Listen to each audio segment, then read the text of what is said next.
Welcome to Adventure Right Now, day 5, as we celebrate the end of this journey of creating the God's favorite cat toy, Hermes the Cat Tail. This has been quite an adventure this month as we've gone each day, day by day, week by week, in building our community story together with Hermes the Cat.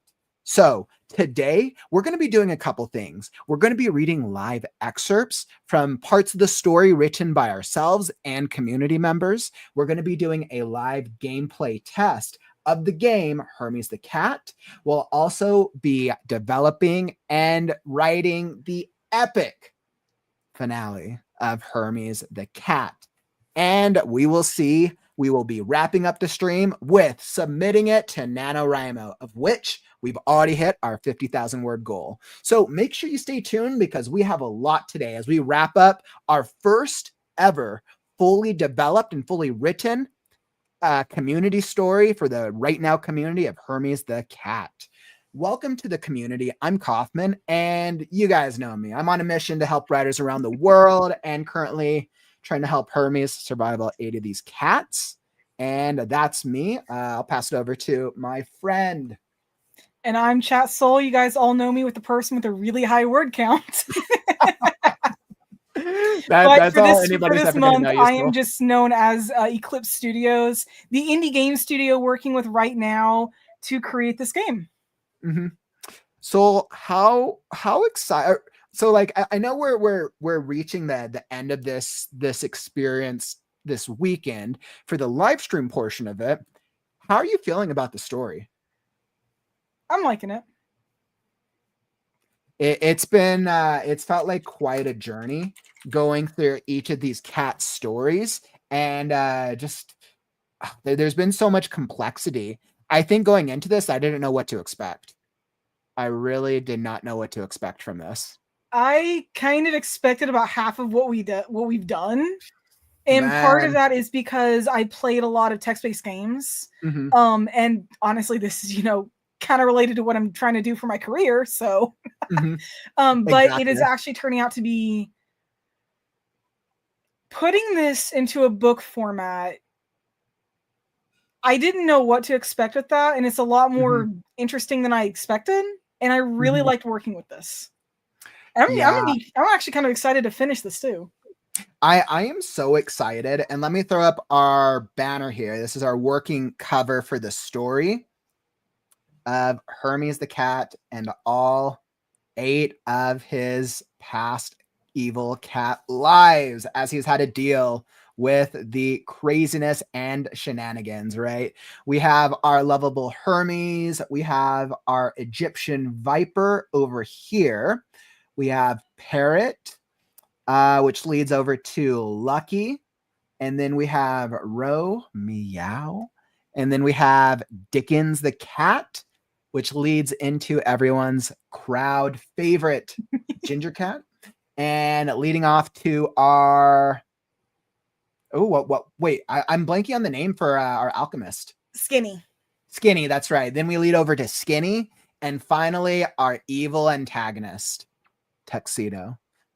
So we have gone through quite a journey with 9 cats in this story. 9 cats, 1 dog. And many, many side supporting characters, some gods, a lot of fun in betweens. Like, I know this is quite a story. I know. So like for me, I'm so excited to be able to bring this fully fleshed out story to the community. And I'm excited for 2 different reasons. I'm excited to be able to develop the manuscript and bring the manuscript to the community. And then I'm also excited from like the gamer part of me to be able to play the video game. I love gaming. So I'm excited to be able to see both of those. So yeah, I mean, I know by the time we wrap up today, we'll still have some work on the manuscript. You and I will have to finish it up. And I know you'll still have work on the game, and we'll continue to update the community moving forward. But I do want to say this about the game. It's going to take a lot longer to finish that than manuscript because of the coding. And there are items in the game. There are things in the game that do not appear in the manuscript at all. And with how the wording is changed, it does make the game a little long. Once you hit chapter 4, It's going to take a while. Ain't that the truth? Which totally makes sense. Like developing any type of video game just takes twice as long as a manuscript because coding is its own thing. And I know nothing about coding, but I understand enough about the gaming industry to know games take years. Well, also, and this is something I just decided today, I may actually end up taking this game and putting it into Unity. Okay. And Unity is one of like the major game engines, right? That's like a popular. Yes. Unity is the best kind of engine for a game like this. I could also use Godot, but I don't know that one very well. And Unreal is not the best kind of engine for this style of game. It doesn't deal with 2D games that well. Okay.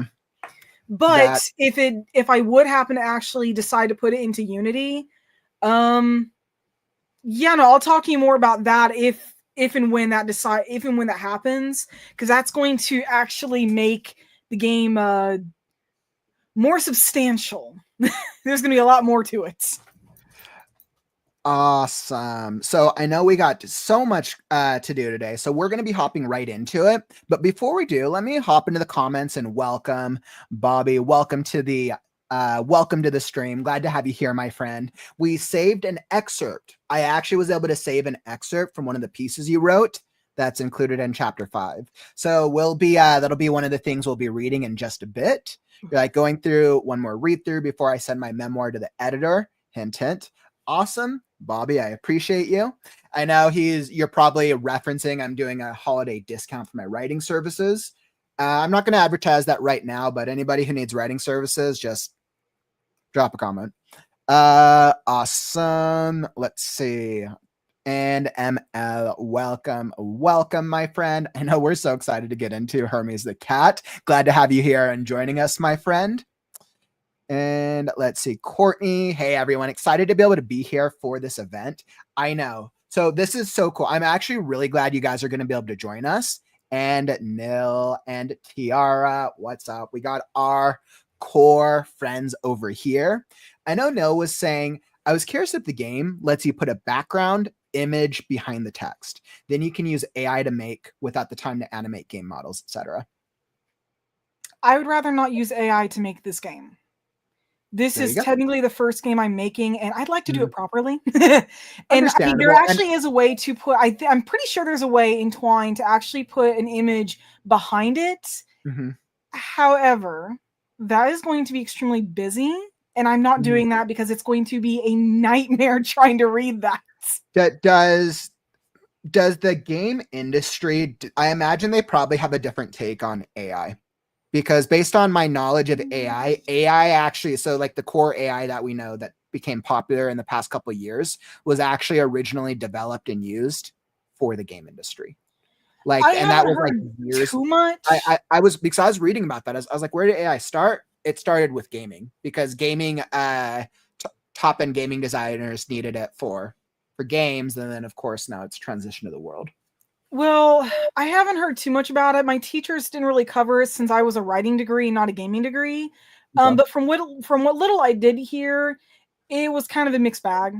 There were some people like AAA designers. Oh God, no, they hated it because they could have enough people to do everything you needed to do. Yeah, but then you've got indie creators like me who are like 1 to 5 people, and it could help. Now, granted, I will say this. I would love to actually use it to help create Stone Age Survival because I suck at models. But I really do want at least my first couple games to be completely hand done because it feels a little more personal. And for myself, since my dream job is literally to have my own game company, it's going to feel like cutting corners. And so something I'm going to lose self-respect if I do that. So something that I'm curious about. So the Hermes the Cat game, it's going to be fully a text-based adventure.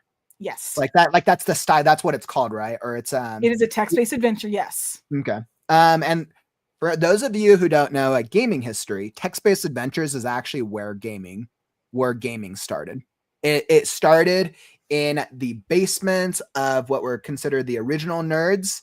In text-based adventure, when they only had computers that were then giant things with that what was that original the original operating system I think was I think it was pre-DOS. I'm pretty sure it was pre-DOS. I don't remember what it was called.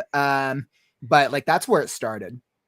It actually started with Pong, and then text-based adventures, and then more. And actually, Choose Your Own Adventures was like the third round of gaming. It was like the very easy Choose Your Own Adventures. So I'm very, very excited about this.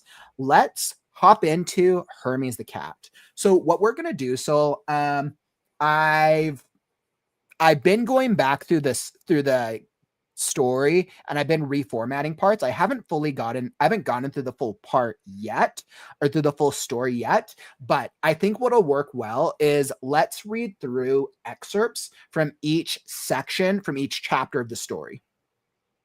Okay. So let me pull up the manuscript. Let's see. It's like I don't think I need all these things open. All right. So I'm going to pull up the manuscript, and we're going to be taking a guessing game, a little bit of a guessing game with parts of the story where we're at, or which excerpts we should read. So we're going to start off with, so do you think we should go through the prologue still? Because I feel like we've probably kind of gone through the prologue before. I think we should start with chapter 1. Yeah, I kind of agree. Right. So we've already reviewed, right? For those of you who don't know, Hermes the Cat is lounging about by himself in a dream beach when he's suddenly attacked in his dream state, in this dream world, by Tuxedo, who is basically taunting him and burning down all his dream catnip, and Hermes is pissed. And Hermes wakes up to being stabbed in the gut by Tuxedo, who is basically, I think he's like, he's I think in like that prologue section, I think he's just upset, and he's kind of just taunting him, and Hermes like doesn't know what's going on, and Tuxedo's basically chasing him until we get to the end of the prologue when Hermes, oh, that's right, the first cat, like another ghost cat, shows up, which is, and I can pull this the up. Egyptian viper. Yeah, so our first cat, the Egyptian viper. So I think I'll do this so I can show each of the cats on screen. Perfect. So our first cat, the Egyptian viper, shows up to taunt him. Now, Sol, since you wrote that first chapter, what do you think is the best excerpt? Do you think we should do you think the ending that highlights her? Yeah, I'd say that's the best. That's the best I think part. so as well. So because we don't have time to read the full manuscript, obviously, we're going to go through excerpts from each chapter. So we're going to go to, chapter 1. So we're in Act 1, The Last Life. And then we turn to chapter 1, which titled The Last Chase, which I might still change that. Oh, just kidding. Chapter 1 is the tuxedo. I forgot. I was mixing up my chapters. So chapter 1 was the initial tuxedo opening, which then transitions to the Egyptian viper showing up for chapter 2, as Hermes is lost in a type of is it Egypt specifically that we have him in? It is Memphis, Egypt. Memphis, Egypt. Perfect. So Hermes has to go through this whole chapter trying to get this golden scarab that the Egyptian viper convinces him he has to get if he wants to return home. Hermes is disoriented. He doesn't really know what's going on. So he goes through this series of events. As he gets to the end, he finally gets to the Egyptian, or to the scarab, and let's see what happens. All right, and I want to say this is the ending path. Yes. Okay. So I'll narrate. I'll do so do you want to read the cats or Hermes? I'll read the other cats. Okay. All right. Hermes finds a way. Oh, let me drop this. So which page are you on? 60. Yeah, so far I formatted everything up to the end of chapter 2. I didn't, Courtney, this is a great question. What's the word count at the start of the stream? 58,600. I think the story is going to end off around 70,000, realistically, once we're done. Great question. So we passed the 50,000 mark. Woo! All right. Let's see. Excellent. Glad you posted that. Okay. So let's go with Hermes and the Egyptian Viper. Hermes finds a way inside. Hermes ran down the hall, the guards almost touching his tail. With a frantic motion, he fell on all fours, bounced off the wall, dashed behind them, and made for the door with his belly streaking along the ground. Quickly, he reached the door before the guards could catch up, and opening the door a crack, slipped inside. I was like a thing. Catch up and opening the door a crack, slipped inside and shut the door just as they reached it. Reaching up, he slid a latch through the handles on the side, not a moment too soon either, as the guards immediately tried to open the doors. Backing away, his heart pounding, he looked around, taking stock of the room. 2 pools of water sat in long trenches along the walls, with openings just above his height where water spilled in, and a dais stood in the center of the space. Sitting atop it was a large golden beetle with glinting red eyes. The golden scarab, Hermes breathed, letting out a sigh of relief. He stepped forward but stopped when a shadow appeared from a high window. You found it. The silver-haired cat's melodic voice called down just as he sank down the wall using her claws. Leaping over the water, she landed lightly, her eyes gleaming. Well, take it. You couldn't have told me about the window in the first place? Hermes snarled, his tail lashing. The Egyptian cat gave a non-committal hum and approached the scarab. I didn't know. She shrugged. Walking around the dais, she eyed it greedily. But you got here before I did, so you can grab it for me. Great. So he got the honor, even though she could have come in here on her own, had she just looked around the palace. Shaking his head, he approached the dais. Stop. A scratchy voice called out. There was the sound of metal scraping against stone, and Hermes turned to see a massive gray tabby leap through the window and land near the dais. And who are you? Hermes asked, lashing his tail in annoyance. Call me Parrot. The cat answered. His fur was thick, fluffy, and looked like he'd been pulled through a bramble in a windstorm backwards. His left eye was missing, and a white scar stretched over the space. His helmet had 2 large curved horns on it, several scratches, and looked like it had been damaged and repaired many times.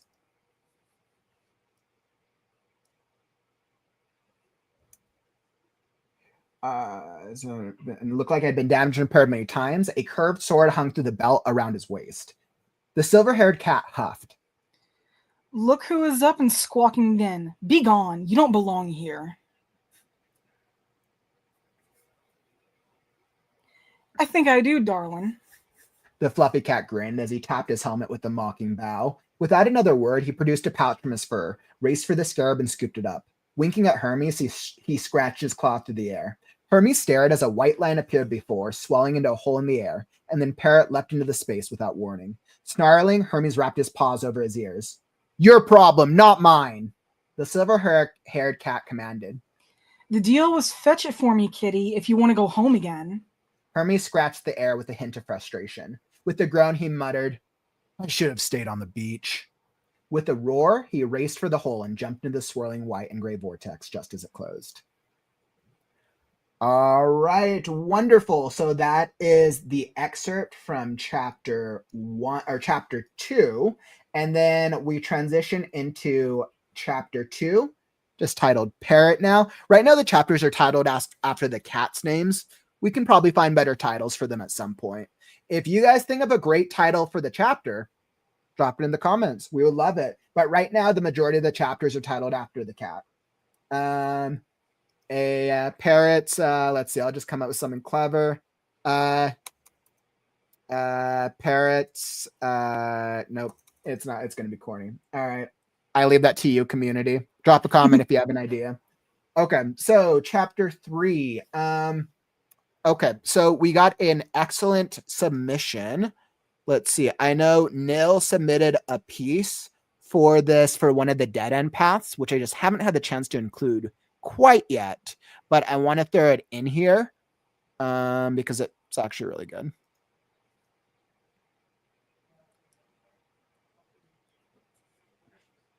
All right. I just need to find where it was. Let's see.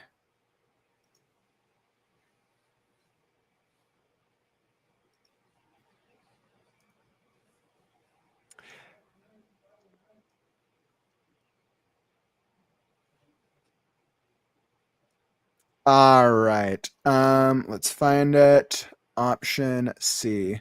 Perfect. So what Nil wrote a really nice Nil wrote a really cool dead end path actually, which I'm really happy about. So do you just want to give them a brief overview of what chapter 3 is? The dead end path I think is during the drinking competition, I believe.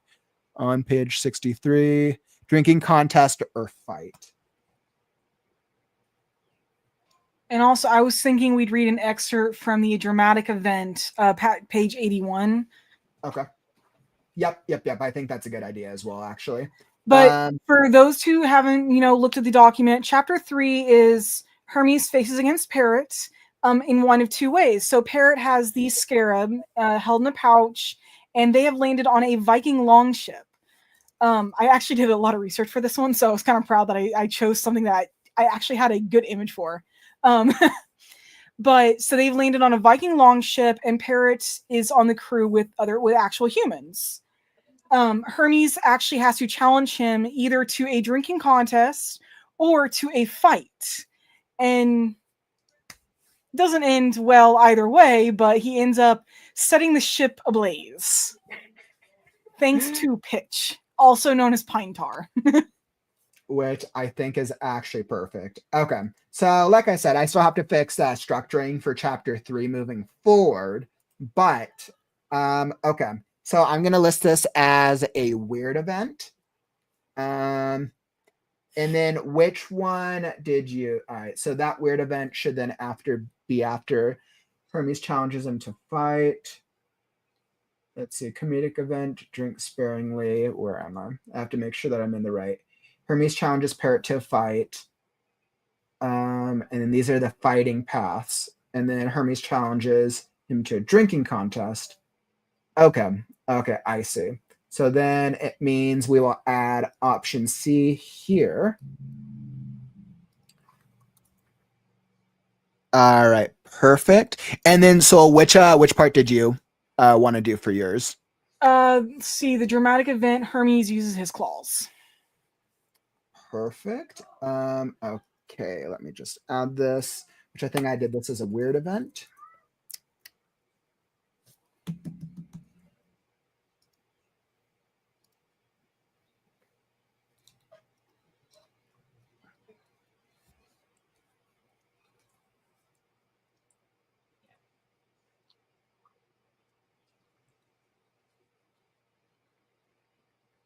Oh, where did I go?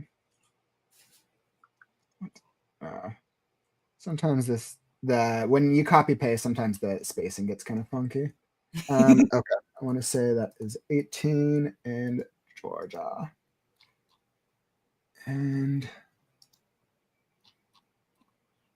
all right, so I think that is all set up now. Obviously, we're gonna have to fix the pathing, but this is it. So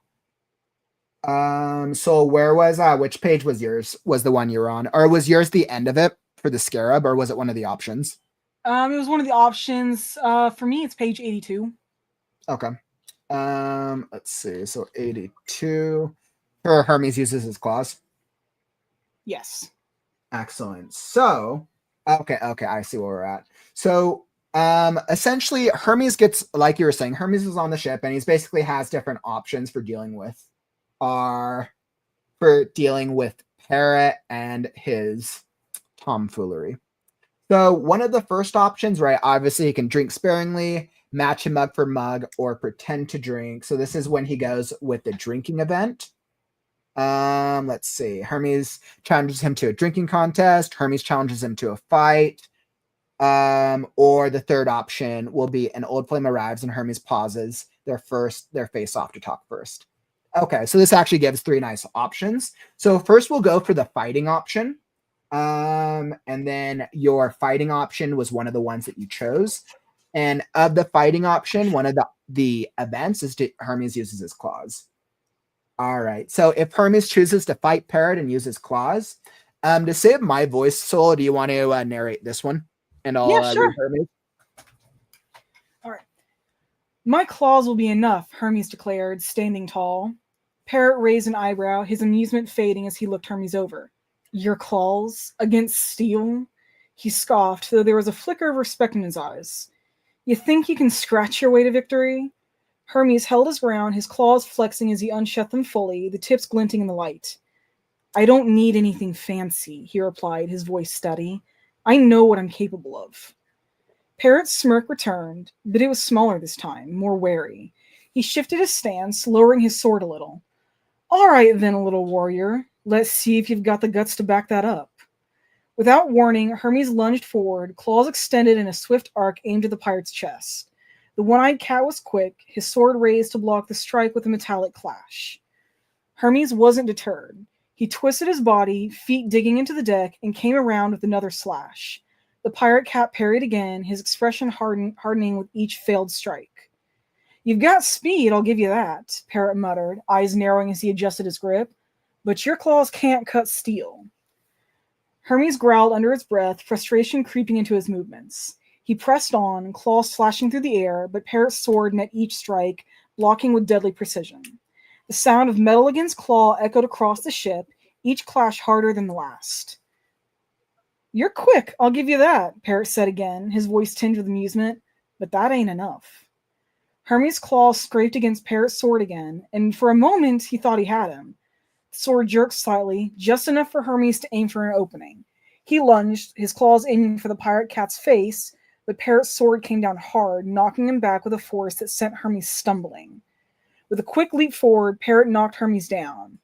Appalled at his stomach, Hermes slumped to the deck, defeated. I like that. I like that action. So you always have a nice rhythm with your action sequences. I love writing those. They're fun. And then we also have, so in the beginning, if you choose, let's see, no, that's chapter 2. So then in the beginning, if you choose not to challenge him to a drinking contest or challenge him to a fight, he's going to deal with an old flame. All right, so weird event. An old flame arrives and Hermes pauses their face off to talk first. When she struts out from behind the fermented milk barrel, the memories hit Hermes stronger than 3 pints on a rejected Saturday night. Legs so long she could step to shore. Fur so black it was onyx and shimmered blue as she sashayed. Look so fine she was more mink than feline, or maybe just a minx. Cassandra! Everyone knew her name. Even the pirates found manners. They knew to hold their tongue of any cat calls, lest they find Parrot's sword at their throat. A gold scarab dangled on Cassandra's neck collar, a jewel fit for a queen. Hermes ducked behind a deck rail, bolster, and pressed his back against it to hide. But it was too late. She saw him. Hermes' heart jumped in his throat, like a furball that wasn't going anywhere. I'll leave that Parrot for you. You two know each other? Parrot sneered with a gap in his teeth. You thought I kept the scarab in my satchel, Hermes? The seaworthy cat laughed. The safest place is with a woman that can wrap any man around her finger, Parrot said as Cassandra admired her pink painted claws. Frozen, Hermes formed a carotid statue blending with the column behind him. History? Yeah, we got history, Hermes thought. Try about 8 lives worth, each one better than the last, a dame worth coming back for. As dusk set, the last red sun rays were hidden by the ocean horizon, and Cassandra winked with a hand on her hip. Hermes, baby, you wouldn't keep your precious waiting all alone now, would ya? It's getting dark and the moon is shining. You gonna ask me to dance? Cassandra licked a paw and ran it over her head as she arched her back. Forlorn, Hermes shook at the knees and covered his ears. Dames, they rub your leg looking for a treat, but scram when the nip is gone. Last time I put out saucers for 2, I dined alone. Light from the scarab beamed in front of Hermes. A sparkle jerked back and forth on the wooden deck, tempting Hermes to leave his protection and play, but this was no game. They say black cats are bad luck, but what other kind do I have? Her words grew louder. The femme fatale was moving closer. Hermes, baby, you gonna chase me? Cassandra let out a sensual meow with a long pause on the M before exhaling the rest. Her sultry voice was a secret he tried to forget. Are we a tale of 2 cats? Or am I just a mouse to her? Hermes closed his eyes to block her images from his mind. His heart fluttered faster than the butterflies in his stomach. No, Hermes, no, it's a trap. This dame is no Juliet. Juliet dies too with Romeo. The scarab's light jolted in all directions, begging to be pursued, like a raw tuna served on a platter, impossible to resist. A waft of perfume tickled his nose, and Hermes opened his eyes to the familiar scent of vanilla and iris. There she was, batting her angled lashes over large round yellow eyes. Tickling his whiskers, she purred with his lips, almost touching his. Beautiful Cassandra. Caressing Hermes' cheek, Cassandra turned away and placed one paw in front of the other. As if on a runway, she walked to the starboard side. Hermes, baby, how about that dance? She let her arm trail behind her, reaching for his paw to hold. A ray from the scarab flicked around Cassandra's hips like a spotlight. Hermes' focus was lasered. She was an angel with her own halo. Hermes raised his paw to Cassandra's, just out of reach. He stepped forward from the defensive position and let his wall down, following her light and her love. Cassandra propped an elbow against the gunwale rail along the edge of the ship. Her tail pointed to her lips, beckoning for a kiss, just like the first time. Leaning in, Hermes closed his eyes for the tender touch once more. It never came. Cassandra spun to the side and revealed an opening in the rail where the plank was. Hermes, the unstoppable, full of emotion and motion, had no footing in this battle. He fell for Cassandra, as he always did. This time, Hermes fell to the choppy ocean waves below, sinking below the surface. Her light faded away. Cassandra.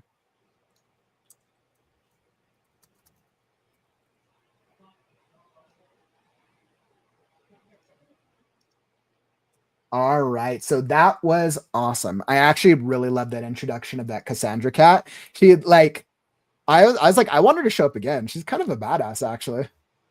She's totally that noir like femme fatale cat type who's like, yeah, but she's so like she has that like mysterious vibe of like, okay, maybe she's good or maybe she's bad, depends on the mood. Clearly she's with Parrot this time around.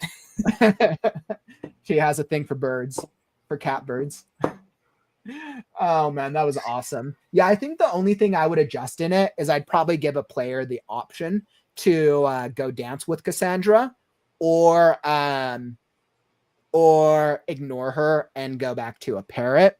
So that way the player can use the text to decide whether or not they want to keep going, because Nell does a great work with giving texts that she might be dangerous. So then if the player does choose to keep dancing with her, it's their, basically they missed the clues that, yeah, that was a bad decision. You're probably going to die. But I overall love the description there. That was awesome. Oh okay. Yeah, that was really good. So I feel like we're going to need an image for her. Like that was a really good pathing.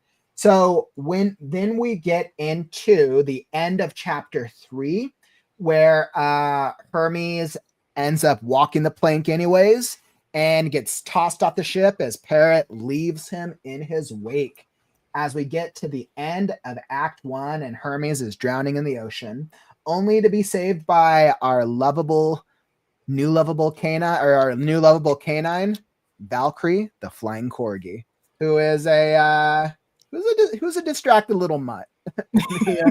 Flying corgi is a distracted little mutt. That's the nickname that I use by Hermes all the time, of just calling him the mutt. I did that a lot in chapter 5. Just whenever he's referenced, just like, you're talking about the flying mutt again, right? Oh man, so I think that's great. So we get introduced to Corgi, which is great, and then that leads us into Act 2, the 9 Lives tour. 9 Lives has such a great ring to it, and I'm like, yeah, I think 9 Lives works. Yeah, I mean, Hermes is the 9th live, so all right. So that gives us into Act 2, and then that brings us to our next cat, Lucky. Now, I think of all the options to choose from, Soul, I feel like we should probably, I think we both know which path we should probably read the excerpt from. What do you think? I have an idea, but I'm gonna let you go first. The I forgot what the creature was called. The horse. Gelding. The gelding. Yeah, that's the one I was thinking. Great, because I think that was just so well done. So one of the paths that Hermes chooses in this chapter, he has to go into the stable because they're trying to break into a house because this Lucky has basically like begged him to help her get home. Well, see, I'm gonna say this real quick because chapter 4 is the one I wrote. She actually does not ask him to take her inside. Yes, she asked him to lead her home, but he insists that he helps her get back into the house because she's an adorable kitten. Look at this face. How can you ignore this? Now, especially imagine her with like the big like cat eyes. Like, you can't ignore that. Yeah, so, I had too much fun writing this entire chapter. Which I think Lucky's a great character. So then when they're in the stable and he's trying to take her home, one of the paths that they take, let's see, so go through the stable. So when she goes to the stable, there are 3 different paths that you can take.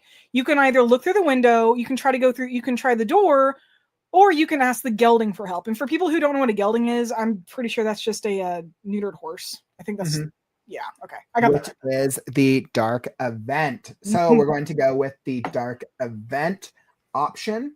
So I'll let you narrate and I'll read Hermes. All right. Dark event, ask the gelding for help.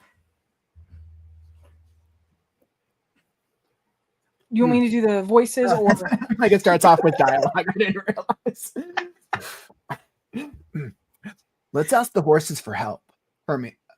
Hermes said after a moment. Lucky's eyes went wide. The horses?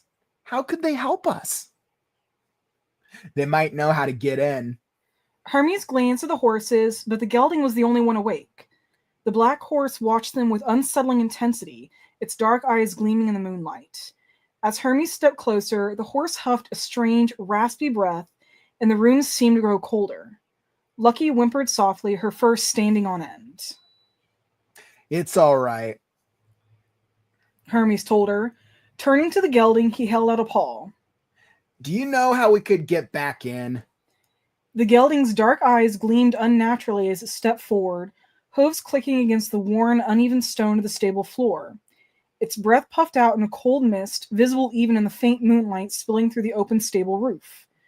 Around them, the scent of hay and leather mixed with a creeping chill that didn't belong. Lucky pressed against Hermes, her voice barely a whisper. This isn't right. Horses don't act like that. Don't you know this horse, though? Hermes asked her. Lucky shook her head, her tail fuzzing out. She didn't meet his gaze. The gelding let out a sharp huffing snort, its breath carrying an acrid, smoky tang. It stomped the ground, its hooves making a sharp sound against the stone. A faint greenish light flickered around its mane, like an otherworldly flame catching in the wind. Wait, Hermes muttered, ears flicking back. Lucky hid behind Hermes, and he was forced forward a step. The light grew brighter as the gelding faced them fully, its eyes aglow. The glow illuminated the carved wooden beams of the stable, revealing claw marks and burn patches that hadn't been visible in the shadows. Above the stall, a strange marking caught his eye. The symbol carved into the stable's post was subtle, almost lost among the other markings. An inverted cross, but with sharp angles, a sign of something darker. A mark left by a long-struck deal, a warning that few understood. Hermes froze, his body tense as the horse took a slow step forward, its nostrils flaring. Someone made a deal with this thing? The gelding stomped its hoof, the sound echoing through the stable like a distant drumbeat. Its green flames flared higher, casting warped shadows across the walls. Hermes swallowed, steadying Lucky as his own legs began to betray him. All right, big guy, he muttered, forcing calm into his voice. We're not here to cause trouble, just looking for a way inside. The gelding tilted its head, an unnervingly human gesture, before letting out a sound that was half whinny, half growl. From the shadows, faint hoofbeats circled closer. This isn't right, Hermes muttered, trying to step back, but Lucky wouldn't let him. If anything, it was as if she was pushing him towards the creature. The cold in the air grew, the gelding tossed its head. The green fire along its mane flared, blinding them for a moment. When the light dimmed, the shadows around the stall twisted, growing thick and liquid-like, blotting out everything around them. A hulking figure stepped from the darkness. a tall, skeletal shape draped in tattered black robes. Its head was tucked beneath its arm, hollow eyes glowing with the same eerie green as the gelding's mane. Lucky's whisper made his blood run cold. AWN. What? Hermes hissed, shooting a confused look. The sound of hooves rang out, jerking his attention back as the figure moved forward, the ground vibrating with each step. The Dullahan's hollow gaze locked on them, its green eyes glowing like the gelding's mane. Hermes' heart raced, the cold air pressing in, suffocating. The skeletal figure reached out with a clawed hand, hooves striking the floor as it moved closer, pushing him toward it. Hermes' voice escaped. What do you want? The Dullahan remained silent, its head tucked under its arm, its eyes unblinking. Then, with a slow, deliberate motion, it raised its head, locking eyes with Hermes. Lucky's tail flicked, her eyes gleaming with a darkness that chilled Hermes to his core. Before he could react, the Dullahan's clawed hand lunged forward, seizing him by the throat. His breath cut off, the world swirling into shadow as the life drained from him. From the corner of his fading vision, Lucky's voice pierced through, cold as ice. You've outlived your usefulness, She said, her words final. No more games, Hermes. The pressure intensified as the darkness swallowed him whole. Love it. Absolutely love it. Oh, I love it. Such an evil little kitty, but she's so adorable though. She can't be evil. Oh, I love it so much. So once again, so very, very nicely written. I was very happy with how that part came out. I realized this with a number of paths in this game. Some of the best written parts are end of adventure paths. It's no surprise. So, I like that. It's like at least you're being rewarded with solid storytelling before you restart. In the instructions of the game, I gave the player, I basically gave the player the option to either restart the story at the beginning or restart from the beginning of the act. And I think if we have time in the revisions, we'll include after the end of adventure something with like a ginger cat cameo. Yes. Like Ghost. In the game, there is a ginger cat cameo.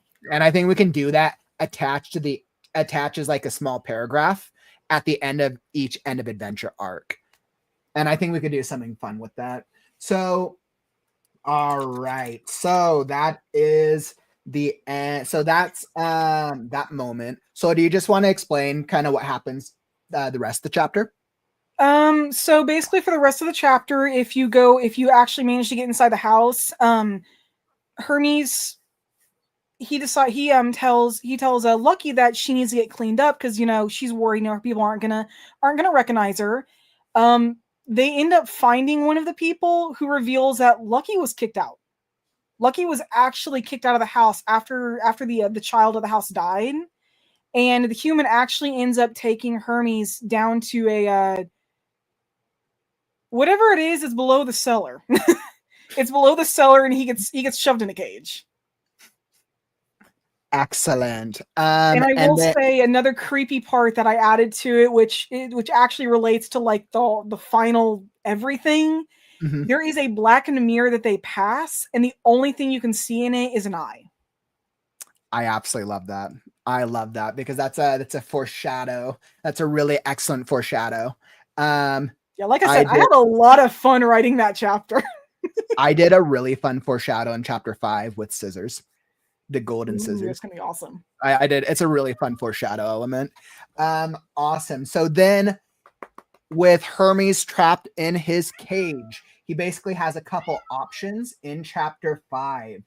As chapter 5 is the only chapter that really starts out with a choose your own adventure style, where you can either comedic option, he shakes the bars of the cage, he can unlock the door with his claw, or dark escape option, he can attempt blood magic, which if anybody attempts blood magic, this unlocks a really cool effect for the rest of the chapter. So I'll just leave it at that. The blood magic thing is actually a really cool idea that I think incorporates well. Or the weird escape option, Hermes ponders the mysteries of life. So definitely a couple of options. Now, Hermes essentially escapes from the cage when the right option is chosen. What's funny is he escapes from the cage. Valkyrie shows up to help him. And before he can grab onto Valkyrie, he's basically pulled back into another ghost cat's world, and he's pulled back into a prison cell with Romeo, our next beloved Shakespearean good cat. So Romeo, of all the cats so far, is the first purely good cat. But his intentions are cloudy because he makes a deal with Hermes to if Hermes helps him escape, which Hermes just wants to like say screw all this, but you know what Romeo tempts him with? A giant satchel of catnip. So of course Hermes is like, all right, fine. Well, I help you escape. Give me the catnip, fool. Which I use it very cleverly. But Romeo's he's kind of hiding something, and it's not very clear. So I think what I'm going to do is I'm going to go through the climax of this chapter 5. And I think I'm going to break it up into the 2 sections because there's an ending to the Romeo arc, and then there's the midpoint, which are both important. So I'm going to go we'll start at the end of this, near the end of this chapter when they get to the throne room. Let's see. So since I wrote it, so I'll narrate. Let's see. So let's see. I want to say there's a couple characters. We have Hermes, Romeo. We have the Queen, and then Tuxedo. Which 2 do you want to take?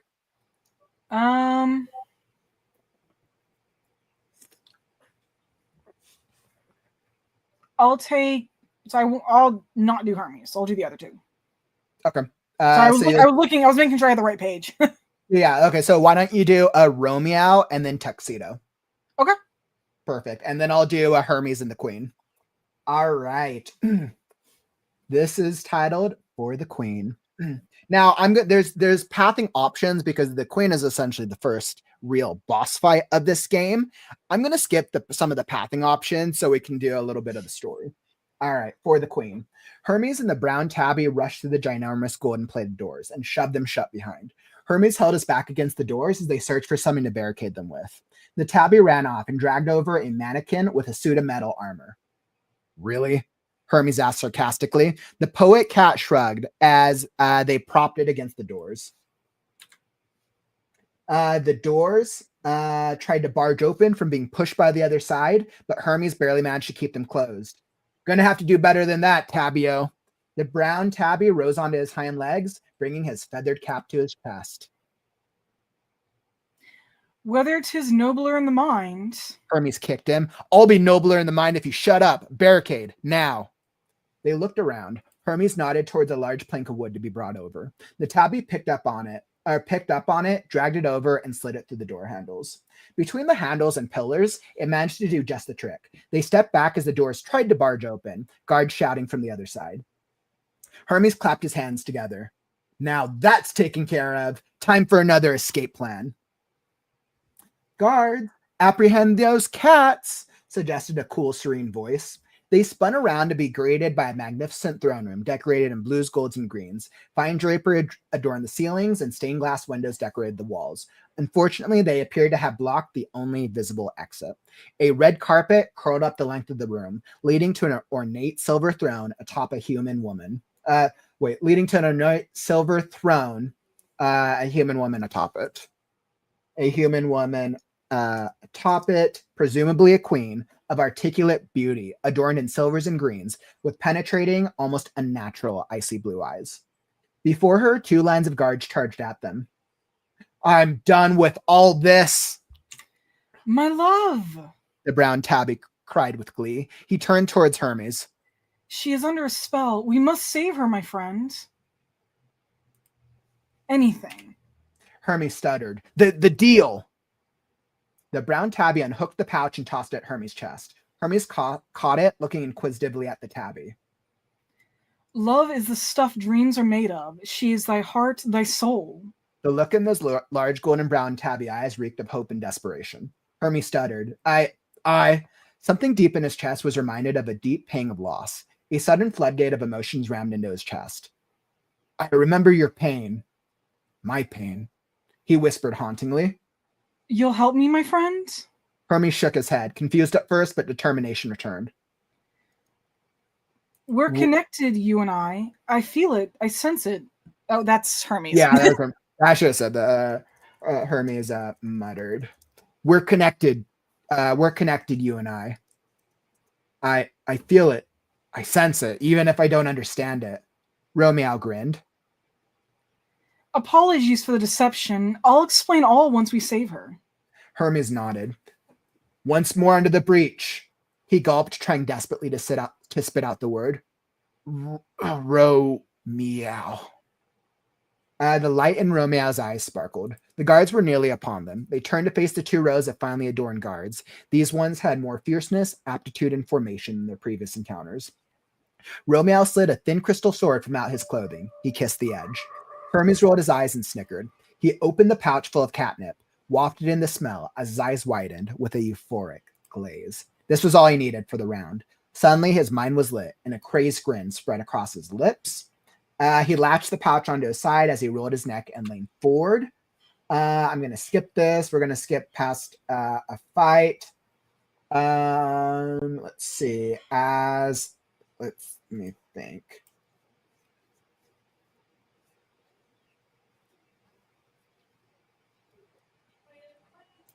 So that's the lead up to the fight. A lot of fighting happened. There's quite a lot. So we're going to skip to the end of the boss fight, assuming that you've chosen the correct option. Let's see. Let me find it. Let me tell you, it's quite a lengthy boss fight. So for those of you who like boss fights, this is quite the fight for you. So assuming that you've chosen the right option, let's see.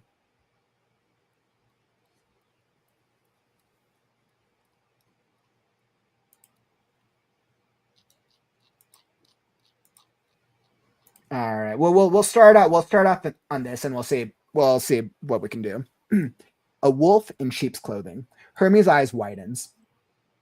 I was like, yeah. Let's see. Hermes' eyes widens. The eyes, the confidence, the dress. It's all a ruse. I've seen every creature from here to the underworld. You're no human, but how is that possible? Hermes stumbled back. We're at least 100 years until the elves and yetis. The queen's laughter interrupted him. She shook her shoulders as a mocking pout crossed her lips. Caught me. The queen glared at him, her smile turning to a sneer, and then a chaotic laughter ensued. She raised both hands into the air as a strange darkness rose from the throne behind her. Her laughter echoed around the empty throne room. Suddenly, she ripped her dress off and tore off a mask, revealing not a human, but a werewolf. Dark, ragged fur had grown from every part of her body, covered by slim leggings, a vest, and dark, tight clothing that fit her form well. She leaned her head forward, large teeth salivating, and sharp yellowish blue eyes stared at Hermes, like he was nothing more than a meal. Hermes shook his head and laughed. You think a little wolf trick is going to scare me? You've never met an orc turned zombie turned saint. The werewolf queen howled, raising her hands to either side with the long, sharp claws retracted. Her voice deeper, more sinister, and harsh. Enough of your snide remarks, cat. I'm hungry. With unparalleled speed, the werewolf queen leapt onto all fours and charged at him. Hermes took a wide stance, clawing at the wolf to break her charge. She snapped at him as he stumbled back. Her snaps continued, growing more ferocious with each bite, as he was pushed back step by step. Her yellow eyes glared deep into his soul as she left a trail of saliva in her wake.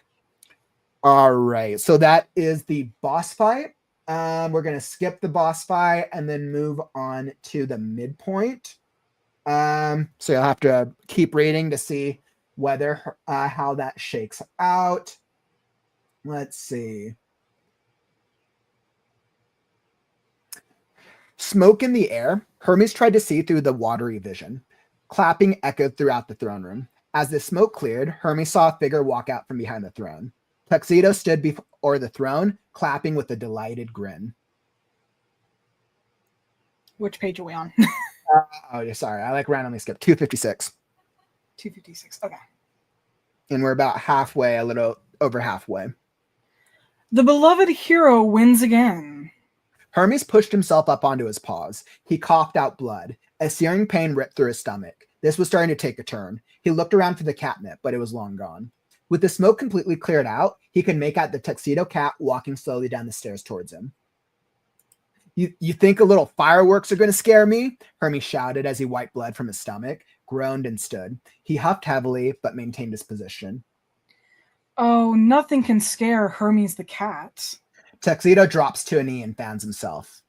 My hero. Tuxedo rolls to the side and claps. Tuxedo rolls to the other side and bows. He returns to his feet. A mocking sneer returns to his face as he bends over, laughing maniacally. Hermes raises his paws, trying to regain his composure.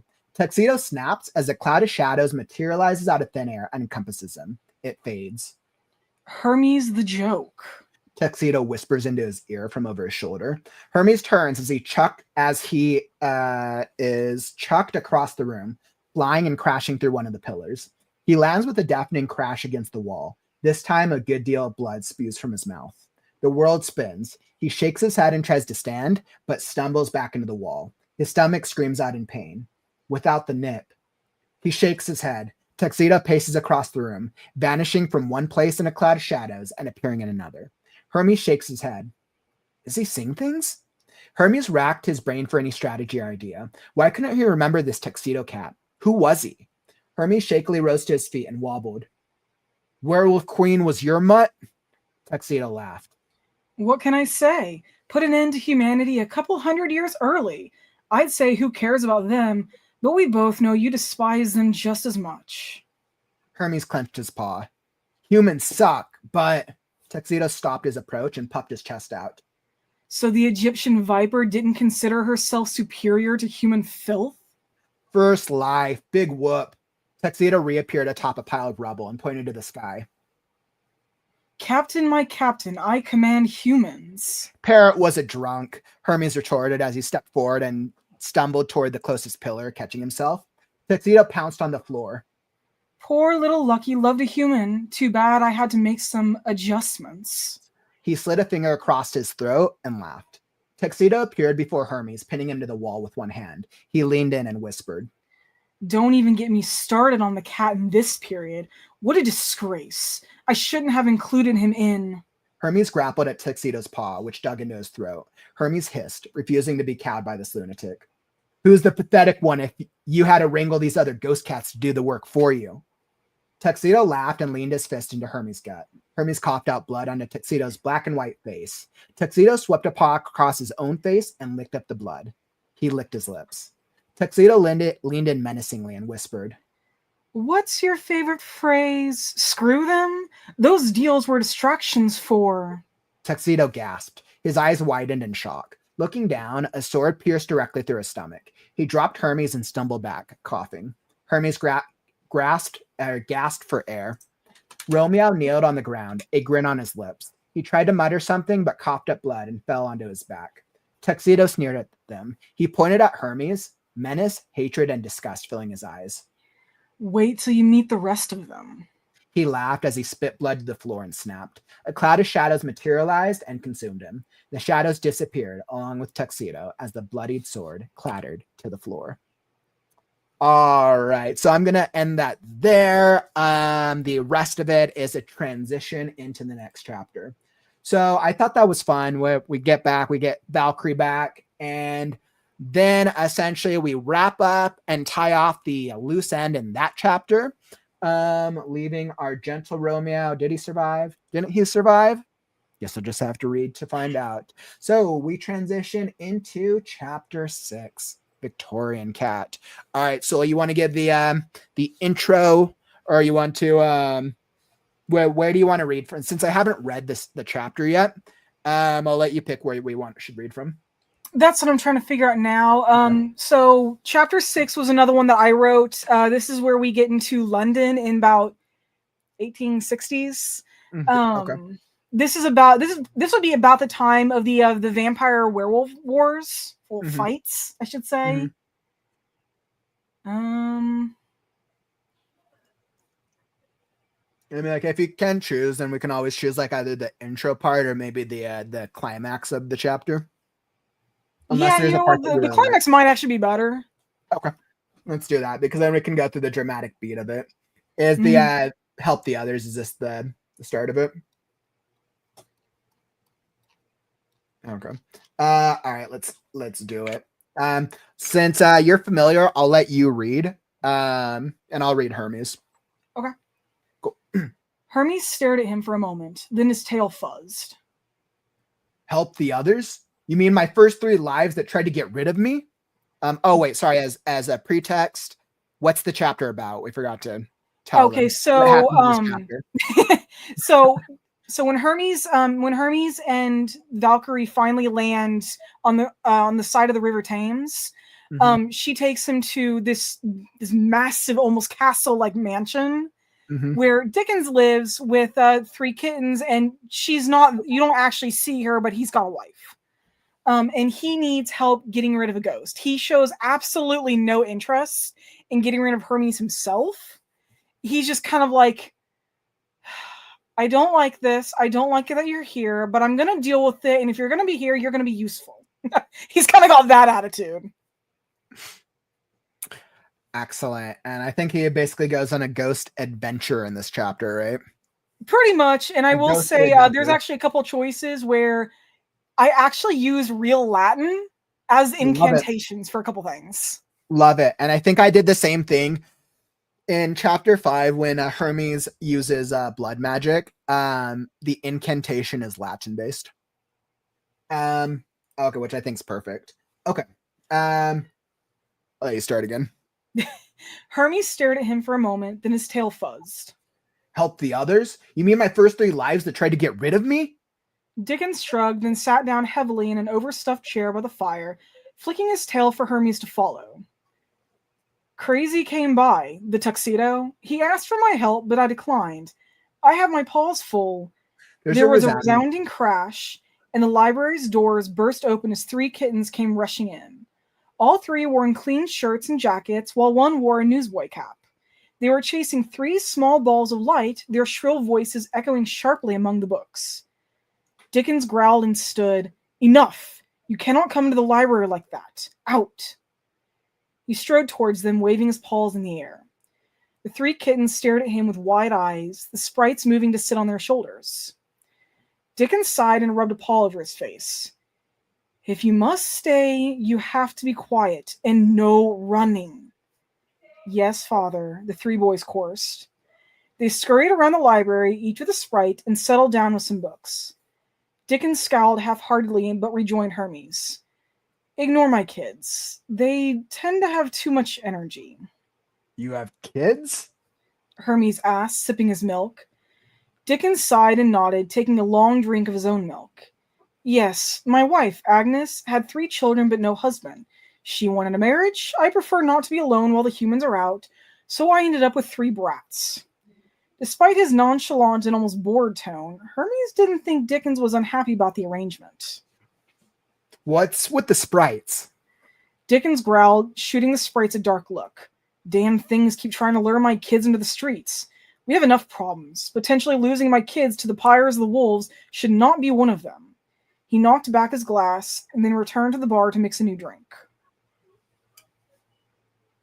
Pyres or wolves? Vampires and werewolves? Hermes watched Dickens with clear interest now. Dickens nodded and Hermes mused. Afraid they'll get your kids? They wouldn't harm a kid. Not on purpose, at least. At least, in his current life, they wouldn't. No, they wouldn't on purpose, Dickens grumbled, but accidents happen. Hermes looked over as the kids snickered between themselves, then turned back to Dickens. So, Dick, why do you let the sprites stay then? Then make the kids happy, he says with a shrug. He narrowed his eyes after a moment. And stop calling me that. Hermes grinned but took a long drink of his milk, running his tongue over his whiskers when he was finished. A cat could get used to this. Mind if I stay here for a while? Dickens scowled at him from the bar. As long as you call me by my name, you may stay until the next life calls. Hermes could barely hide his excitement, but managed, just accepting another glass of milk. Maybe after I deal with these lives, I'll come back here and live, or get him to teach me how to make these milk mixes. There was a shout, and Hermes looked up in time to see the 3 kittens chasing the sprites from the library. Dickens groaned. Ugh, those kids can't sit still for more than 5 minutes.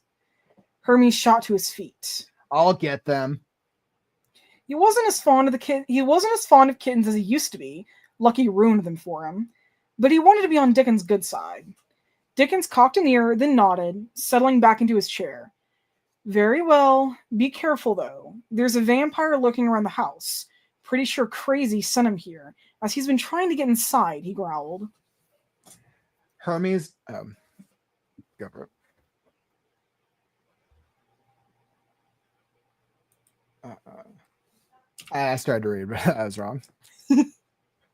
302. Okay. Oh, is that text? Or is that... no, I think that's... Yep, no, that's me. Sorry. Hermes nearly asked if the vampire would be a threat to him, but decided against it. Flicking his tail, he followed the kids, their scent trail strong as the scent led to the garden. Laughter came from ahead, the thick foliage hiding any of the kids from sight. There was a faint, rubbery scent in the air. Mushrooms. Ugh. Hermes wrinkled his nose, but pressed on. A few appeared along the narrow path, but he ignored them. Treading further along the rose bushes, past the flower beds filled with all kinds of night-blooming flowers, and is that hemlock and foxglove?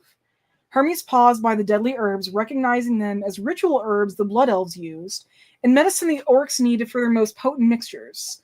A particularly large lantana flower bloomed ahead, but he edged around it, holding his breath. He barely noticed the mushroom smell getting stronger, focused on finding the kids. When he fell to his knees in a small clearing, a faint buzzing noise sounded in his ears, and he looked up. His heart nearly stopped as he spotted the circular pattern of red mushrooms with faint white spots. Scrambling to his paws, the air vibrated, and, with a flash of white and a swirling of dust, Hermes disappeared. I love it. I'm very happy. I like that this is a very stylistic, or this is a change of tone in this chapter, and I can tell just from hearing from this. It's like, it's less actiony, and it's very intentional that it's less action. I like it because it gives us like another type of balance, which we aren't normally seeing, right? We're expecting Hermes to be taken by another cat and go on some crazy adventure, but really he's just kind of sitting around, leading the, trying to live the good life and enjoy milk martinis with Dickens. And I actually like that. I think it's a really nice balance. And plus, I have to admit, it was nice giving him a break. I know. Hermes is put through a lot in this chapter. Awesome. So then what happens next is then we get transported into everyone's favorite, our Ginger Cat chapter. So chapter 7, Ginger Cat. So have you read through what I haven't had the chance to go through this one yet. I haven't either. So what we're gonna do, because neither of us are quite familiar with it yet, and we haven't gotten to it. Let's see, chapter.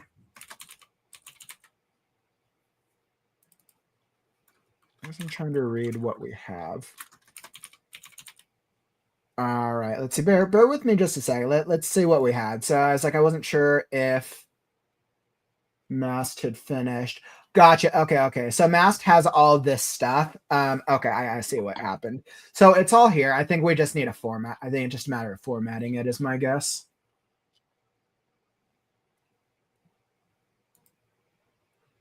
Yeah, it's just formatting. I'm just like kind of like skimming through the whole thing, and that's just what we need to do. Yeah, I think it's just a formatting thing. Okay, so I think what I'm going to do for now. All right, let's delete all this as we just check on the formatting.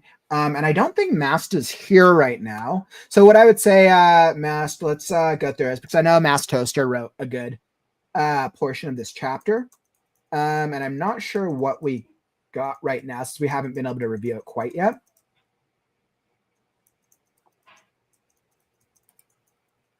All right. All right. So we're still going to have to go. We're still going to have to review it. I'm just fixing. Awesome. So I see you're adjusting it yourself. We'll probably approve most of it and then make minor changes so that way it matches the story. Let's see. It's all 1.5. And I want to say 18 is the font that we use. It's because we have to approve it. That's why. Okay. We're just going to do this so that way we can make it easy to read. And then we'll make adjustments to it on the back end. Yeah. Because I know I've made comments and notes throughout. Okay. And I love it. I think there's actually a lot here, which I can like definitely tell we got a lot of parts here.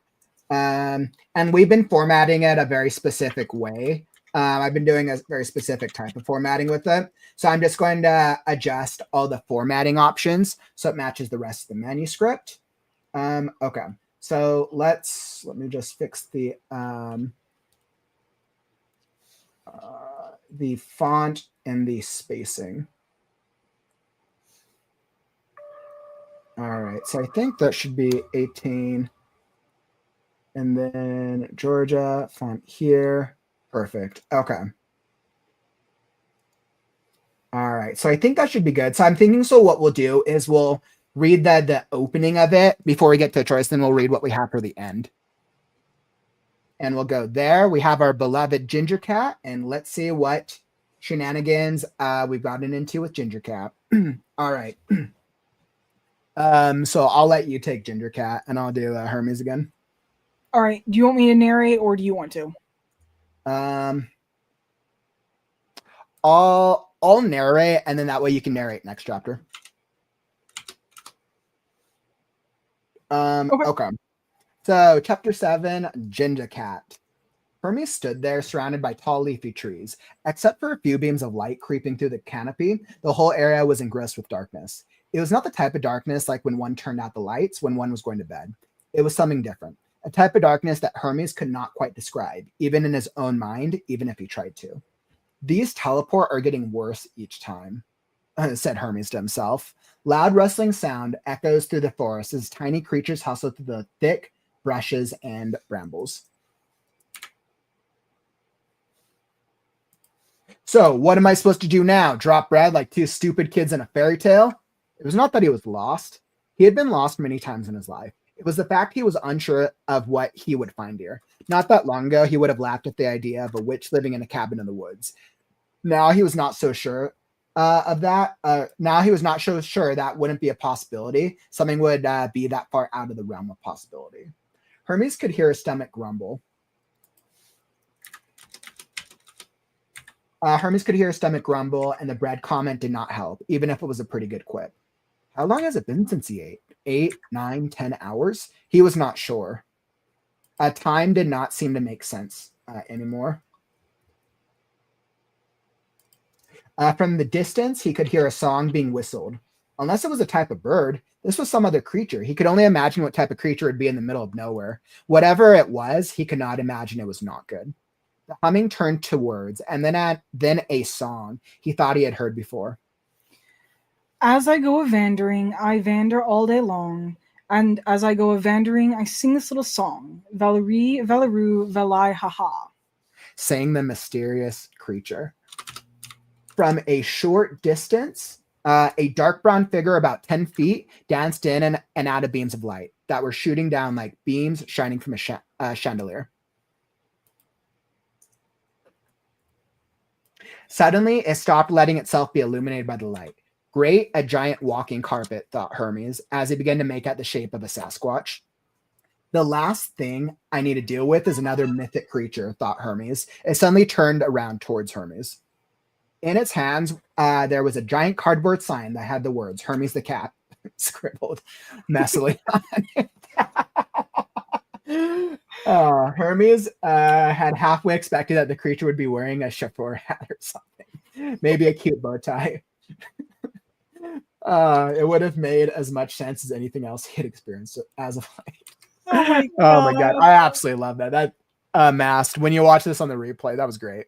I love that. That was great. I wasn't expecting our Bigfoot to that was well done. Okay, so what we'll do is obviously there's a couple options. We're gonna skip to the end of the chapter, and I'm sure we'll get some bits with Ginger Cat. Can't really tell exactly where the end starts here. Yeah, it's more just because of the spacing. So I haven't really gone, but I think, like I said, we just need to adjust it to how we're doing it. I'm pretty sure these are the pathing options. I can tell. Continue from page. Okay, yeah. So this is a pathing option. Let's see. All right. So it looks like this is the end of what we got. Yeah. So continued from page. All right. So the cabin in the woods. Heading 2. And we'll have to figure this one out. We'll just format it like this. All right. So, no, that is not what we want. Like, what? All right. Well, clearly that's. Okay, I got an idea. Yeah, it's fine. It's just annoying. The cabin in the woods. It did not look bigger from the inside, at least not to Hermes. The room could not be bigger than an apartment living room. In the center, there was a table set with 3 sets of bowls and silverware. There were 3 glasses. 2 of them were filled with some purple liquid, but the third had a white liquid that Hermes swore was milk. I hope. Okay, this is. I hope you enjoy it. I don't engage in such a thing, but when I realized that you were coming, I had this specifically delivered, said the ginger feline. If I remember right, it was our favorite drink. But how? Asked Hermes. I hope you like mushroom surprise soup. I picked the mushroom freshly today, said Ginger Cat. So the surprise is that only tastes like half dirty socks, said Hermes. Ginger Cat grinned like the Cheshire Cat. I forget how funny you are. Oh, that's quotes. I forget how funny you are. I might have to write some of these comments down just to amuse myself later on. Ginger Cat walked back to the fireplace where a large pot hung inside. There was no furniture at all except for the dining room table. In fact, the whole place was bare, except for a carpet and a sleeping mat that was crumpled next to the wall. Okay, so it looks like that's the end of what we have from a mass toaster. So what we're going to be adding when we review the manuscript is we'll be adding the end of Act 2 narrative, or the end of Act 2 plot beat, which is essentially Hermes and Ginger Cat are going to get into some type of trouble, and Hermes' actions is going to lead to Ginger Cat getting killed off. It's going to be a very dark moment at the end of Act 2. Ginger Cat will be the first cat that Hermes has basically made worse as a result of his time in this time period. So that's going to transition into Act 3, which I don't think we have a title for Act 3 yet. I don't think so. Yeah, Act 3. Yeah, I don't know. We'll come up with something. All right. So then that goes into Chapter 8. And I know Chapter 8 is a little bit of an interlude. I think for time purposes, let's skip Chapter 8 because Chapter 8 is more of a transition. So that way we can go to Chapter 9. Chapter 8 is essentially more of a transition of Hermes is basically by himself, down on his luck, and basically giving up on ever returning home. So where do you have him ending up exactly? Like in the woods, or does he go to like a tavern, or I forgot what it was. Okay, so at the end of Chapter 8, he actually. Where'd you get? Oh, sorry. So let's see at the beginning of Chapter 9, at the end of Chapter 8, he ends up being approached by a Yeti, who is actually the leader of the folklore faction, and the Yeti takes him to the Loch Ness. So you actually get to meet Nessie. And that is where Chapter 9 starts out, is he's already there talking to her. All right, perfect. And then I know you've done it's good. I know so you've done Chapter 9 as well. So I'll let you narrate where do we want to go? Do we want to do a beginning ending? Yeah, let's do the beginning. Okay. Awesome. So what did we end up calling this cat again? Skinny. Skinny. I don't know. I keep feeding. Skinny the cat. Awesome. So And I will admit, because I just finished chapter 9 today, Skinny actually doesn't appear as much as you think. Okay. Skinny's more of a he's more mentioned rather than seen. You don't really see him until the very end of the chapter, and it's not for all that much longer. I don't think it's actually a bad thing. I actually kind of like that. I'm not opposed to that. Yeah, I mean, I made sure, obviously, to include him in everything, but I think this is the first chapter. Originally, I think this is the first chapter where it's a little less about him. This is less about the cat, and it's more about Hermes. And it's more about Hermes. That's what it sounds like. And I actually ended up splitting. That works. Yeah, I actually ended up splitting the chapter into, you got a split choice at the beginning, but after that, it's all triple choices where you get the comedic, you get the dramatic, and you get either the dark or the weird. All of the choices go through. However, there is no turnarounds and no dead ends in this chapter. There's no turnarounds. No. Okay, cool. That I like that because it gives it a different vibe. And I think what I appreciate is each chapter, and it has the overall theme, but each chapter kind of feels like it's like a different like level of the game, so to speak. And I think that's actually really fun. Awesome. So we will start at the beginning of chapter 9. Actually, I just thought of chapter 8. Title, chapter, where'd my chapters go? Chapter 8. And I'll also say, while you're doing that, chapter 9.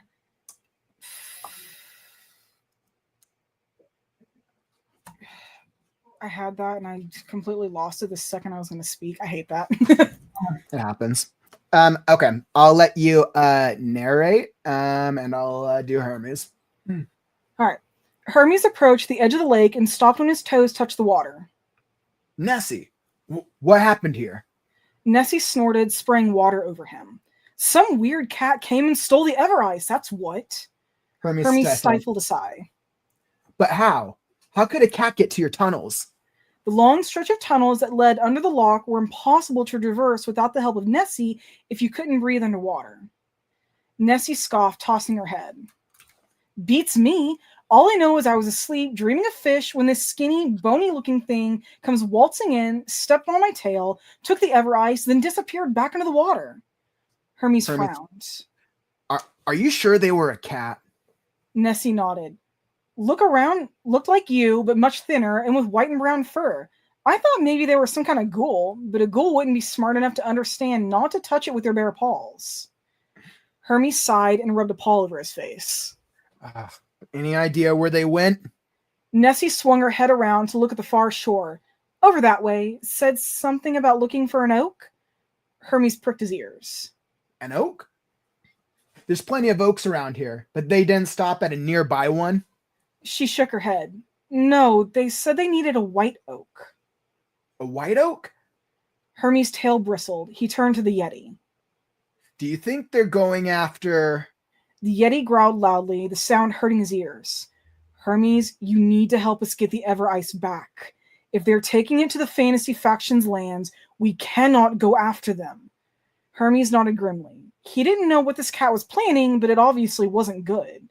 And if they stole a piece of what he thought, then this could potentially start a war. All right, I'll go after them. He turned to Nessie. Can you give me a lift across the lock? Nessie paused for a moment, but cocked her head. I could, but you could also get Yeti to carry you straight to the fantasy border. It might be faster. Hermes growled softly. Both options were viable, but which one was better? Love that. Okay, so then... So I did less dialogue with him at the beginning of that, so... You did what? Was that? I did less dialogue with him in the beginning for this one. Yeah, which was fun. Awesome. So clearly then they get to go on some different paths. I like that. It's like, go with the Yeti or go with the Loch Ness. I feel like you're kind of going on two different adventures, which is super cool. Well, once you actually get to the supernatural faction, I said fantasy and he changed it's actually the supernatural he's going to. Okay. You don't actually interact with the Yeti or Nessie any longer. Okay. The first being you meet is the changeling leader. Gotcha. And So the then Yeti once and you leave Yeti and there, Loch Ness are more like transitionary. yeah, and then when after you meet the changeling leader and you figure out how you're gonna leave the supernatural faction, you go to the fantasy faction where you meet where Hermes ends up meeting with the blood elf leader, his family, and a dragon. Well, actually, technically a wyvern, but and I added this mainly for Jared's sake. You actually get to ride a dragon. It is the comedic voice. I love it. I love it. And I know this might get lost for people, but when you get to the blood vial, which is one of the headings over here, the name, how you pronounce the blood elf's name is Phaleon. Awesome. It's a weird name, I know, but I picked it from World of That's a really Warcraft. good name. That's a really good name for a blood elf. We should make all the blood elves have weird, hard sounding names. Yeah, Phaleon and his daughter Lysandra. Perfect. I think that's actually perfect. Wait, his daughter's name is Lysandra? Yeah. I think his daughter's name should be Cassandra. and tie it to the pirate arc from Neil's submission. I think there's a way to tie those together, actually. We could include her. I think that would really don't want I really don't want to destroy Lysandra. Because she is actually a mage, and I don't get to work with those kind of characters very often. Is she a character in this? Did you write her? Is she a character that's involved in this? Okay. Yeah, she's actually one of the ways that you can get to the land of the gods. Okay, I like that. Then what if her cat noir? So obviously she shows up in chapter 3, and this is just if we make it the same character, right? We don't have to, but this seems like a good opportunity as a unintentional tie-in. What if she is a mage? We keep that, but she can kind of capture different personas, so to speak. We tie it in as some type of ability. I could see that. Yeah, I think that would work with her. The pirate chapter, she comes across a more noir thing, and then we just have to layer on some additional details to tie it in. But I think that would actually be a really nice tie-in. That would actually. I mean, and then in this chapter, she doesn't have like a huge part, but it's fine. Big enough. We could do one of two things. Either Hermes in the edit, we can either Hermes recognizes who she is, and we add the knowledge, or Hermes doesn't recognize who she is because she is disguised, and you say something clever in her like last lines, or Hermes realizes the fact. That's the way to go about it. And I think that'll actually be a really nice tie-in for anybody who reads both of those parts. So I am definitely a fan. I love that. So after helping each of the faction leaders get through recollecting these major artifacts for their factions, Hermes gets to the end of this. That's accurate, right? So Hermes has helped them collect all the artifacts by the end. Actually, he does not the way you think. Okay. He figures out what Skinny is doing with these. Okay. But you actually do not get to see him take the artifacts back, but you do get to learn what each of the artifacts do. Love that. Okay. I think that's really good. Okay. So, and I don't think I said that. I know I told you this, but I don't think I said this in live. The Mythic faction, I had a lot of fun writing this. Most of this was actually written today. I think at least half of it. I know I wrote the Blood Vial, Land of the Gods, in A Family and Loneliness today. The Mythic faction, think of every deity, every god, every spirit living all in one location, which I think is perfect. Way up like on a mountainside or something. I modeled that after Olympus. And they have another city like mentioned at the base, but Hermes has never been to the main city because you have to be invited there. Yep, and I think that tried to play into the whole the gods look down on everyone kind of thing. So I love that. I also included multiple gods. I included a couple Norse gods. I included the Greek gods. I included which I think is perfect because those are some great. It's technically some nice foreshadowing to throwing off, and it's adding additional clues and text for our There's also other foreshadowing. beings that could be ties to other religions and cultures as well. I just kind of played around with it a little, but I didn't go like too in depth because I didn't want this to be a novel. Yeah, I get that. So let's go through this. So I'll let you narrate. Are there a bunch of characters in it, or is it just Hermes? Which characters are there, or who do you want me to Quite read? a few characters. You said what was that? There are quite a few characters. Okay. You want me to just like alternate when a new character shows up? Actually, I can take all the. I will now that I think, but looks like there's only two. Oh, so aside from Hermes, Skinny, and Tuxedo, there are only 3 other characters that actually speak, and I can do those because they're very short parts. Okay. And also, I will say right now, I had fun writing in Loki. Yes. All right. So you want me to take Hermes? Do you want me to take anyone else outside of Hermes? Give me 1 second. Okay.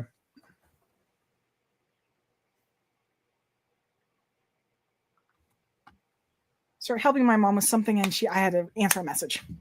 Totally all good. No worries. Okay. So did you want me to get anyone besides Hermes? Just take Hermes, and I'll take the rest. I don't mind. Beautiful. All right. Do it to it, my friend. All right. With their attention on him, Hermes took a deep breath. There is someone on their way here, if they aren't here already, to steal the fallen star. You could have heard a whisker hit the floor in the silence that followed. Hermes looked as Odin stood, a raven on each shoulder. What makes you think they can steal it? He asked, his face grim. Hermes was cut off by the sound of scales on the floor and looked down just as a Gorgon came in. One moment.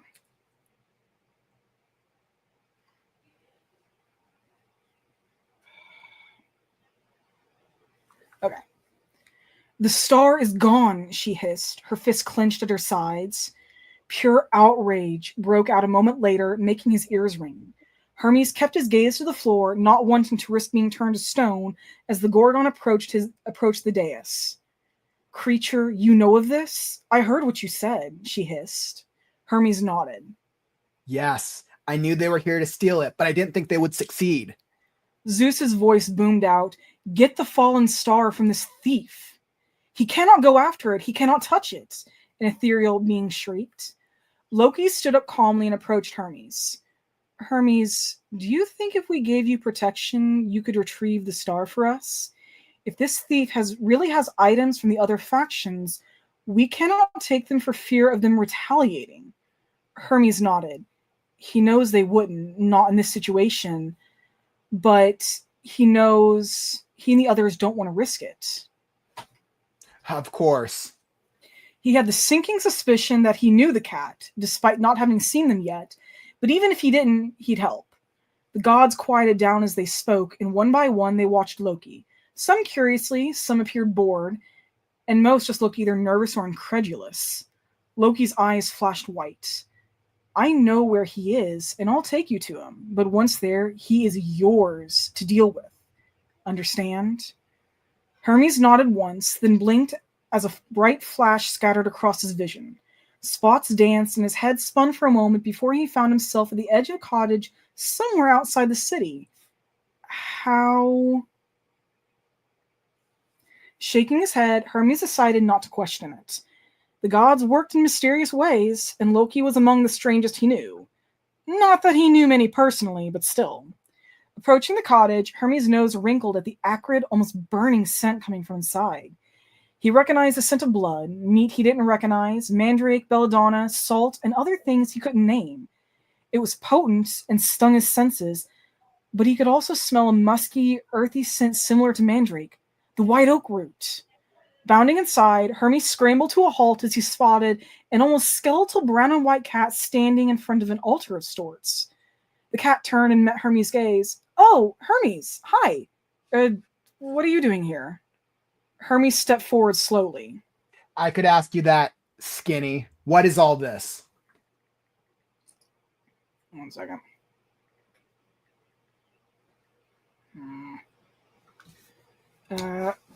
Sniffing, he nearly gagged as he recognized the meat finally. Cat. It was cat meat. What in the hell are you doing here? His eyes wide, he stared at the cat. Skinny shrugged and turned back to the altar. Making a family, and your time period is everything I need for it. It was such a strange answer that Hermes was stunned into silence for a few moments. Making a family? What does he mean by that? Hermes finally stepped closer and looked at the macabre circle behind the altar. Set in what were probably strategic points, he could see the 4 stolen items. The meat, a mandrake root with belladonna wrapped around it, salt and circle around everything, and a set of teeth sitting in the center. Hermes' gaze drifted over the altar, his brow furrowing as he processed the scene before him.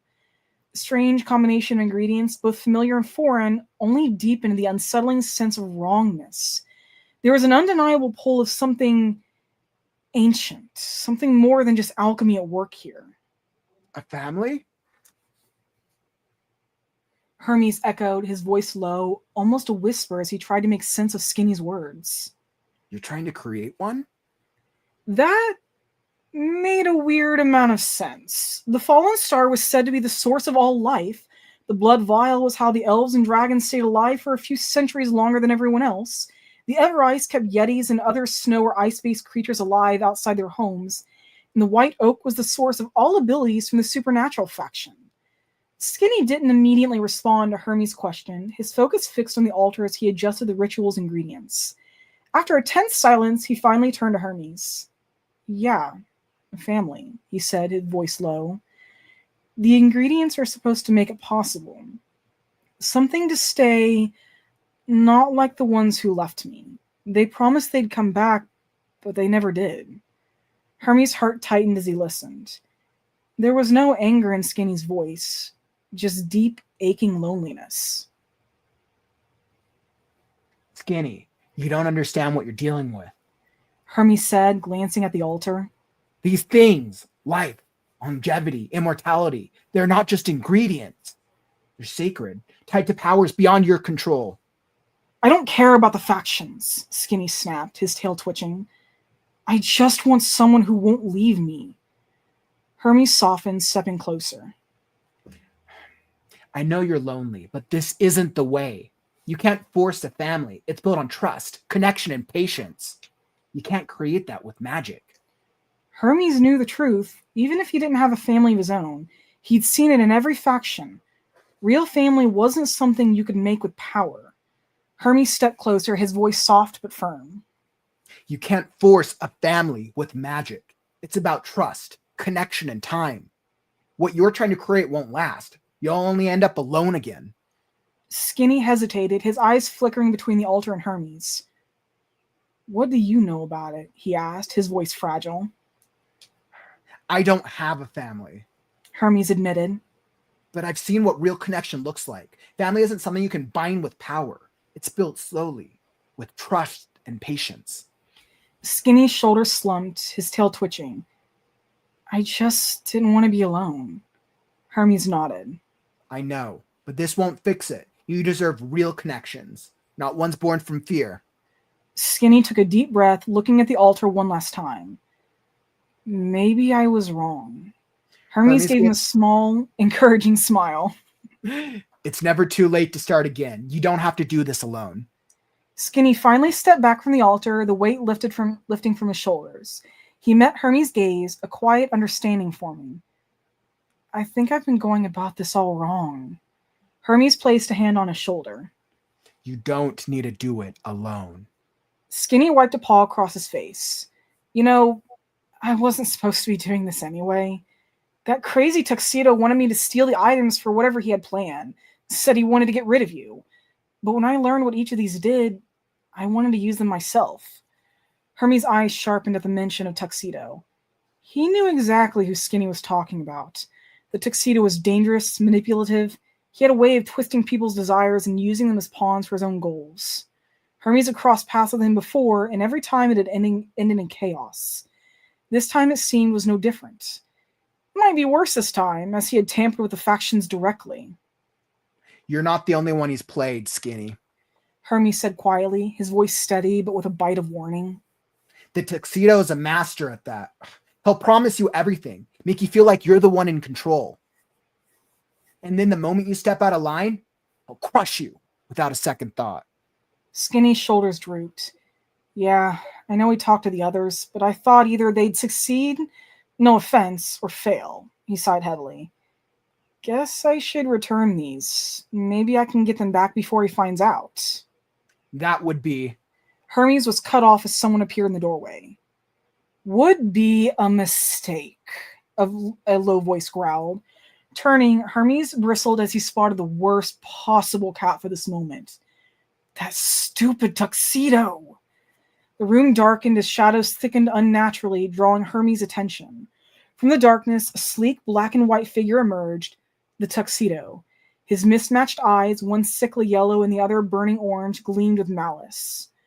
Well, he purred, surveying the scene. This isn't what I expected, but entertaining nonetheless. Skinny froze, stammering, I didn't follow orders, didn't use these items how I commanded. The tuxedo sneered, his gaze narrowing at the altar. You wasted everything. Hermes stepped between them, his voice firm. That's enough. This ends now. The tuxedo chuckled darkly, the shadows writhing around him. Bold. Foolish, but bold. Let's see how long that confidence lasts. As the oppressive shadows surged, Hermes ordered, Go, Skinny, now. Skinny bolted, leaving Hermes to face the tuxedo alone. With a sinister grin, the tuxedo melted into the shadows. You're not gonna win this, Hermes, he hissed before vanishing. Hermes didn't hesitate. He dove into the swirling darkness after him, the shadows consuming him entirely. Ooh. All right. So that brings us to the thrilling climax. Now, before we hop into beating out the climax, real quick shout out. If you're enjoying the stream, follow and subscribe. I'm here every day with the WriteNow community. So joins me on occasion with word sprints and writing challenges and all that fun stuff. So definitely make sure, whether you're looking for author interviews, writing tips, daily motivation, or many other writing events, all listed down in the YouTube description, tap those buttons and you'll be alerted when we go live. All right, perfect. And so I absolutely love that, Soul. I think that was really good. So I think with where we're at right now, I actually think it makes sense for us to spend the next portion beating out the climax. I don't think we need to actually write it more from a time perspective. I think we just need to summarize. Yeah, I think we just need to do like let's just get the beats in, and then we'll hop into the gameplay. Yep. Yeah, I think that's probably a good transition. So we get into chapter 10. Let's see. So I'll pull this up now. Aw. So adorable. Come on. I absolutely loved how Tuxedo came out. That's right. This was before. Shoot. I was like, did I? You might see Crow again, you might not, so. Let's see. I'm trying to think of if I had done Tuxedo. Let's see. Give me just a second. You sent me a message earlier. But I might have. What was that? You sent me a message earlier. Yeah, so I mean, I adjusted him, but I think I might have only adjusted him in the YouTube or for the thumbnail. I don't think I adjusted his original image. Now that I think about it.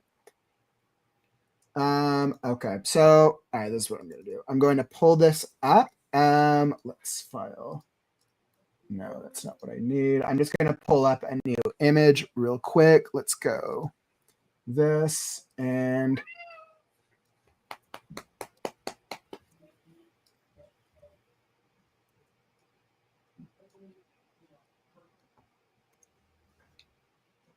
yeah, because I was like, I completely forgot. I didn't think about this. And I think in the original version, I haven't edited it yet, so he still has this weird bow tie on him.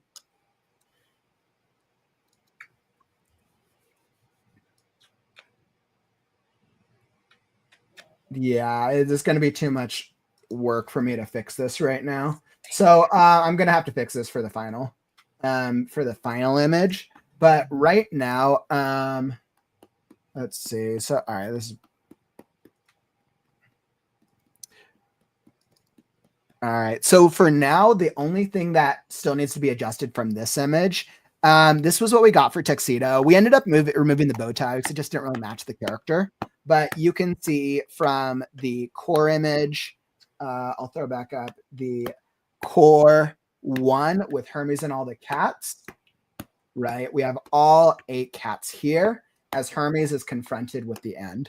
So Soul, I would say that like let's talk through this and let's just get like that bullet point outline of like what are the events that are happening next. So now that we get into chapter 10, I'm gonna pull up. I think I had the other I had a couple documents open. I think I need to pull up the plot document. So Hermes now gets he's dealt with all the cats. He's basically dealt with all 8 cats. And now he's being pulled in. He chases after Tuxedo. So remind me, Soul, what's going on with chapter 10? What do you remember? So let's see. Tuxedo. So we get to learn Tuxedo's backstory, where he's learned that we get to learn that Tuxedo has messed with the balance, and he's dealt with the fates. Mm-hmm. The fates will show up, and that's when we learn Tuxedo. That's when we learn Tuxedo touched the thread, and then he eventually steals it. That's right. So we start off. We learn Tuxedo's backstory. And wait, okay, so his backstory was that he made the deal with the fates. Tuxedo's done all these things to lure the fates into the mortal world. So I don't think I think the way we write it, I don't think we reference the fates. I think we just like allude that he made a deal for great power. We actually could write it so like the fates aren't revealed until exactly they actually show up. Exactly. And I think chapter 10 is really just Hermes and Tuxedo's like showdown. I think that's really what chapter 10 is. Of which it's really just Hermes facing off against Tuxedo. And I think if I were writing this, I think what I would do is there would probably have to be highs and lows of it. Obviously, so you're really good with action sequences, but I think he should take some of his learnings from the 8 cats, from some of the journey, and that helps him with the fight. But ultimately, Tuxedo's just stronger. Tuxedo has this like shadow magic, and now he has the use of those 4 items, right? I think the only thing I would adjust from the last chapter is that he basically steals the items. Right? Because I think that would probably add to his power, wouldn't it? The only one I would suggest that he does not steal, and this is because it makes more sense for the story itself, and also it would actually elevate him to god status, which I think is a bit overkill. I don't think he should have the fallen star. Then what we could do is that right after he shows up, he could try to consume all the like items in shadows, but then maybe Skinny stops him somehow. Like Skinny gets in the way. So it gives Skinny like a redemption. Yeah, because Skinny deserves that. I think that would be a good way to go about that. So then chapter 10, Hermes versus Tuxedo. Technically, I mean, where does this take place then? And I mean, I don't think we thought about where the setting for their showdown takes place. Technically, they're probably back in the present state. Wait, chapter 9 is back in the present state of the world, right? Yes. Yeah, so then chapter 10 is probably also actually just had an idea. All right, what do you got? When the Mythic Wars started, they could be on the battlefield. It's a place where no life grows, no one steps foot any longer because of the history in it is so thick it is almost visible. I love that. I think what we're going to need to do in the revision is we're going to need to add some foreshadowing to that.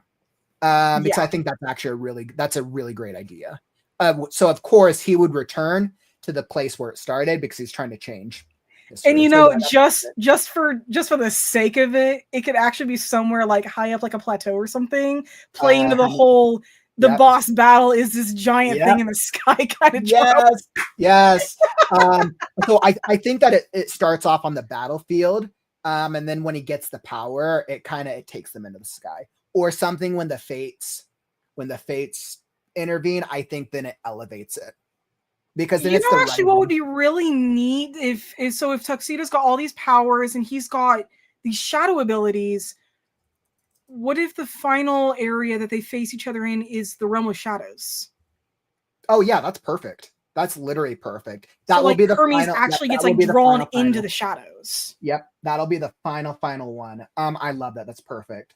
So then the first setting, the first core beat is Hermes chases after Tuxedo to the what did you call it?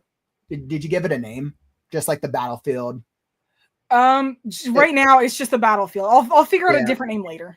Yeah, and I think we can come up with some clever name that's referenced a number of times throughout. But it's basically memorialized as where the Mythic Wars started. Hermes chases after Tuxedo to the battlefield. We could actually just call it the Mythic Land. Oh, I love that. Hermes chases after Tuxedo to the Mythic Lands. It's short and simple, and well, it's tied to everything.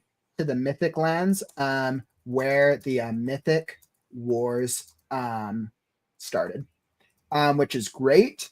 Hermes has now gone through this entire journey, right? He wanted to be left alone. He's basically been thrown through the ringer in nearly every chapter. Hermes has been put through the ringer in this. We've had a lot of emotional highs and lows for Hermes. But now, and I could feel it even in the chapter you wrote, he's basically made the decision to help.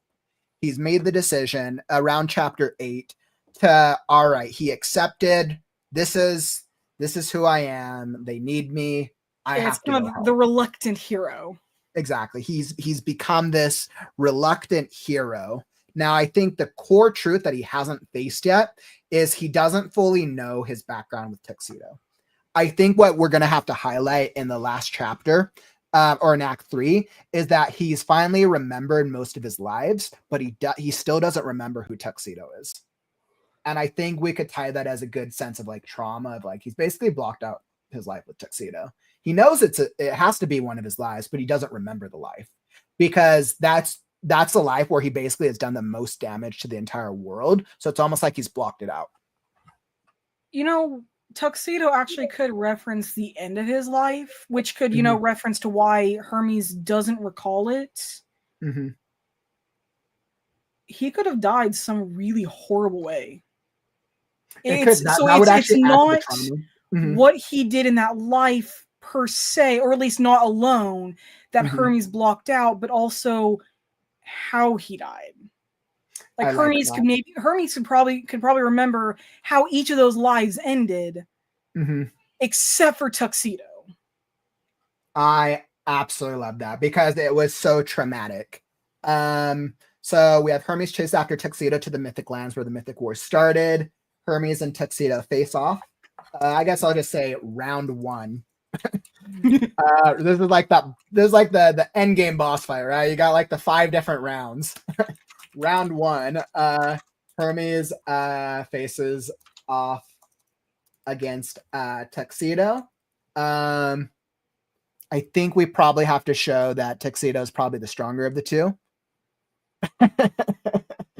That's funny. So round 1, Hermes faces off against Tuxedo. And we're going to have highs and lows. So, I mean, I think Tuxedo has to have the very obvious advantage in the first round. We could do something that Tuxedo thinks he's so self-assured that he basically like he's beating Hermes and he's like, I don't want this to be too easy. And he tosses Hermes some catnip. Yeah. You could do something like that. Yeah. And then, I mean, like, I know we're not doing pathing, but if we have time, this does seem like a really good opportunity. Choose the catnip, choose the obvious trap, or face off against, or fight without the catnip. All right, so Hermes faces off against Tuxedo. Tuxedo is clearly winning. Tuxedo clearly has the advantage with his shadow power. And And then during this fight, we probably learn Hermes is losing. We learn Tuxedo's backstory during this fight. Learn Tuxedo's backstory. And then we have to think. So why did Tuxedo lure Hermes here? I mean, you could argue that Hermes chased after him, but I think ultimately Hermes is here because Tuxedo wanted him here. No, honestly, we could actually play into both of those things. It could be Hermes thinks that he's chasing Tuxedo, but Tuxedo is actually luring him without Hermes realizing that. Mm-hmm. We could actually frame it like Tuxedo's like, aren't you a stupid cat? You've been lured. You've been pulled into every single cat's timeline because that's who you are. So really the point of this first fight is him leading up to the point of like, you don't remember me? You don't remember me, dumbass? I'm you from your last fight. And I think that's like that beat we hit towards the end of it. Learn Tuxedo's story, Tuxedo's backstory, horrible life. That could also be when Tuxedo admits to why Hermes can't remember him too. Yep, I like that as well. Because really chapter 10 is about Tuxedo. So horrible life, street cat. He basically led his own gang. Where he like created his own like street gang, whatever that was. Somehow that doesn't feel right for him. You don't think so? Mm-mm. So you think he was always like lone wolf? I think so. I think Tuxedo has always been alone. Like it kind of leans into Skinny being the previous life. Yeah, that's actually a good point. I kind of like that. But so it could also lean more into it's not like he didn't try to have others. Mary had a good nobody. Yeah, like that. Almost because Tuxedo is playing games with him. If you think about it, Tuxedo spent like the entire story playing games with him because he wants to torment Hermes because he hates how he ended, right? Or he hates how he was supposed to end, essentially. I love that, Mary. That's a great recommendation. Yeah. And so I think Tuxedo clearly, so we'll say learn Tuxedo's back. Let's put this at the beginning of this show off. Tuxedo saying, you haven't figured it out yet. I think that's a great way to start it. And that's kind of like the question that hangs over this first duel, horrible life, street cat, lone wolf type, died. So do we say that he died in a horrible or he died traumatically, or that he? I'm trying to figure it out because essentially, did he die already, or I guess maybe he died already, but then he figured out how to change his. I think change his death so that way he didn't die like that. I think he figured out how to change his death. Yeah, but I think he did experience death. He experienced it the first time. Yeah. No, he honestly needs to experience it because I think that could actually help lean into the why he's crazy. Yep. Because if you think about it, that would drive anyone mad. Yeah, exactly. And I think that's perfect. So then the core beats, horrible life, essentially, street cat, lone wolf type, died traumatically. And I think that's what that's the beat for this chapter. I think those are the core beats of that he died traumatically. And that's why, and then it's really Hermes. And then I think we're ending off this chapter on Hermes remembering.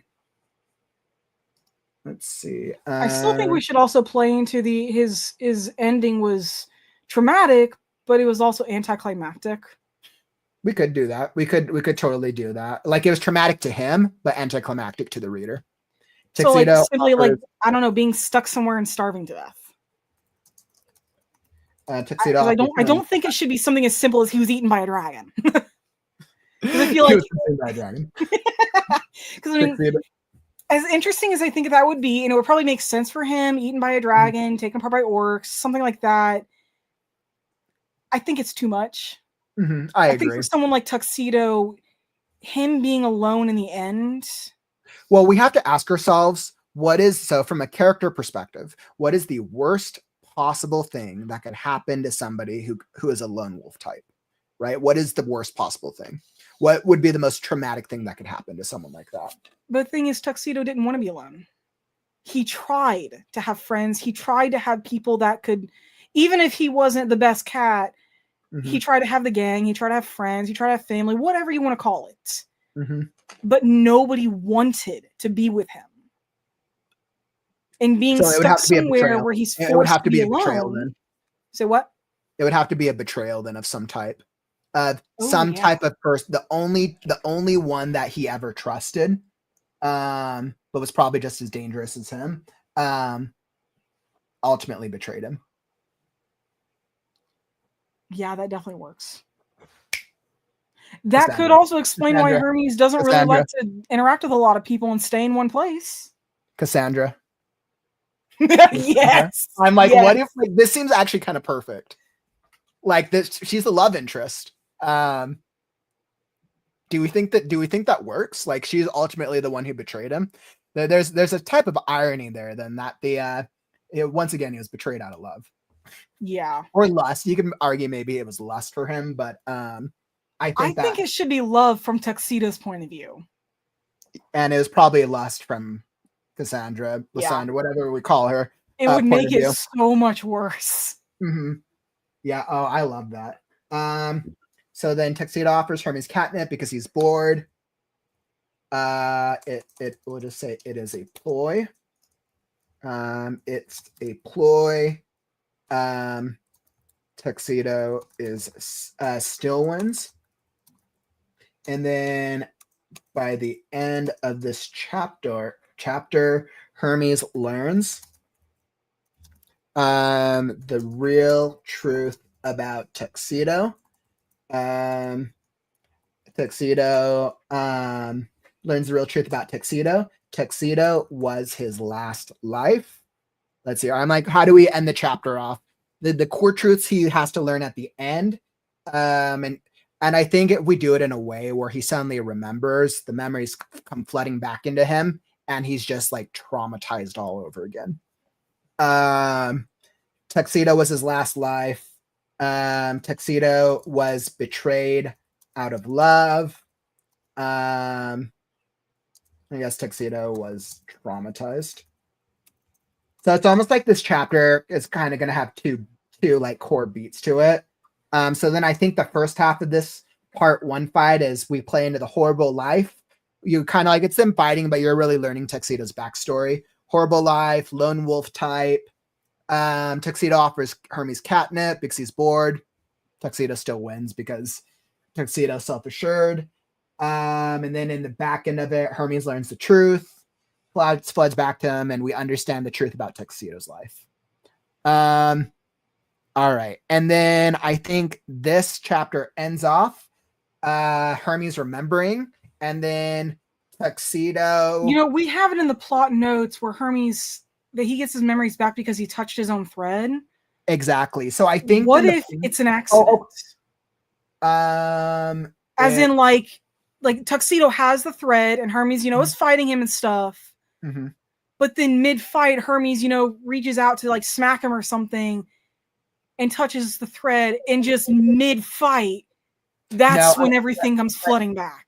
I think it should be an intentional thing because Tuxedo wants to cause Hermes suffering the same way that he suffered, right? And he knows if you remember everything, you're going to experience the same suffering. So I think maybe if we have Tuxedo using the catnip as a ploy, then it basically makes Hermes overconfident, because every time Hermes uses catnip in the story, he basically goes into God mode, right? That's what it's called. Yeah, pretty much.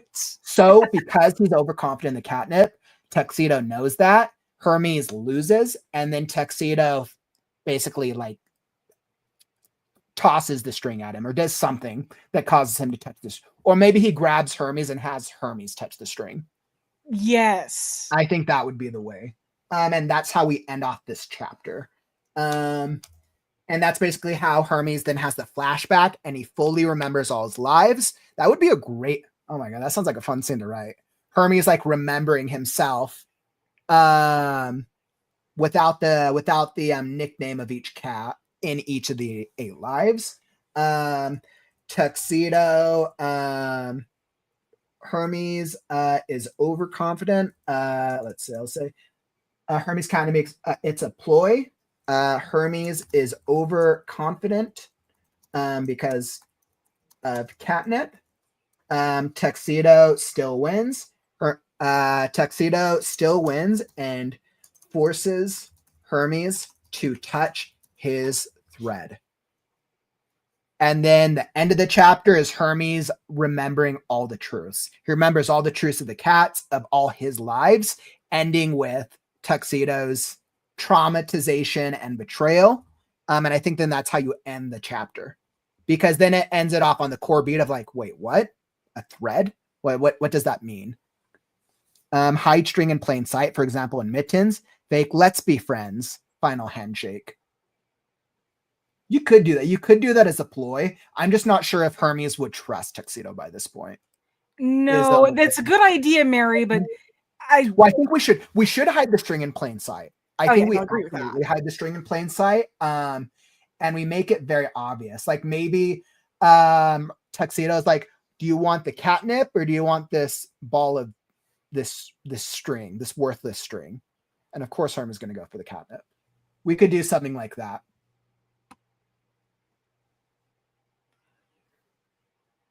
You know, I almost got an idea from that. Mm-hmm. What if he hands Hermes a bundle of catnip that's been tied in a bundle with it? Because Hermes would not say no to catnip, so obviously he'd take it. And why would he think that string is anything but what's holding the catnip in a bundle? Yeah, we'd have to really call out the description of it to make it clear that it's not just a normal piece of string. Oh, yeah, that wouldn't be difficult at all. That could work. And obviously Hermes doesn't touch the string because he just goes for the catnip. Or we could do something if he grabs a bag and he just pours the catnip in his mouth and tosses it aside. And then I think having Tuxedo force him to touch the string is then what brings back the trauma. And I think that's the end of chapter 10. Tuxedo offers catnip because he's bored. It's a ploy, and I like that. So the Tuxedo offers catnip because he's bored. It's a ploy. The catnip is tied with Hermes' string of fate, whatever it's called. Hermes is overconfident because of catnip. Tuxedo still wins and forces Hermes to touch his thread. Tied with Hermes' thread of fate. We'll just call it thread of fate for now. Hermes learns the real truth about Hermes remembers the real truth about all his lives and Tuxedo. And that's end of that chapter. Then chapter 10 or chapter 11. Let's see. So I feel like that's good for chapter 10. Do you feel like that's a good beat from beginning to end? I think there should be one thing at the very end, and that's when the fates show up, which would be a perfect segue into the fates showing up as the cliffhanger. Yes, because the fates didn't want Hermes to touch his thread. Yes. And so then I could totally see them showing up and being like the final beat, the fates show up.